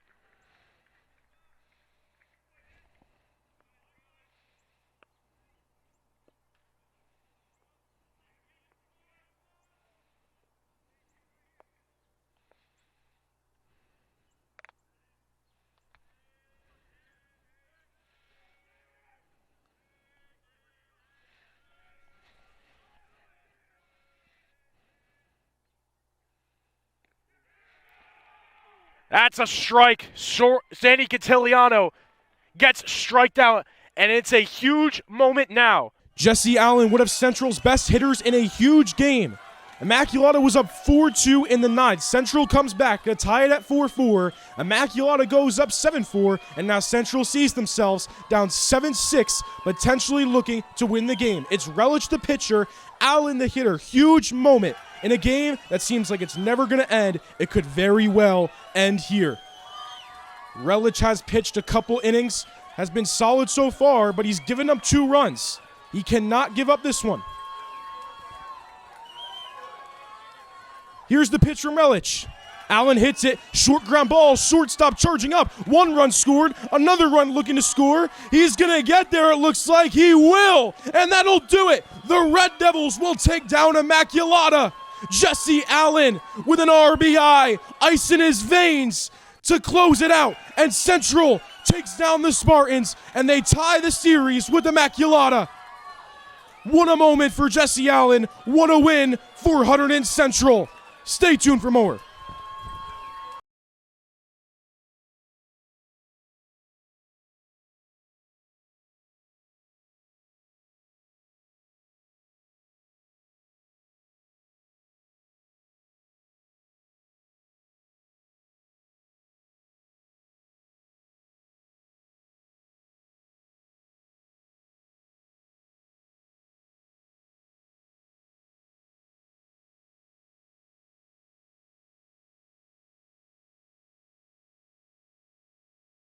Jesse Allen who had the hit. Jesse, talk me through how you're feeling. Honestly, I don't even know what happened. I saw the ball off the bat go to third. I was just trying to run first as fast as I can. Then I heard Coach Augustus screaming, and then he was running at me, giving me a hug. And now we're here. This game went 10 innings. 10. That's extremely long for high school baseball. How do you handle that? It was a grind. It was super tough on all of us. I mean, I'm exhausted right now, so I think that'll tell you. You know, what are you going to do to celebrate this? I might get the same answer. I might need a nap like Nick Hollett. I might need a nap like Nick Hollett. Well, just like Nick Hollett, a much-deserved nap. Jesse, thank you. Great job. Thank you. Thank you for tuning in to HGTV. Brad Romano signing out.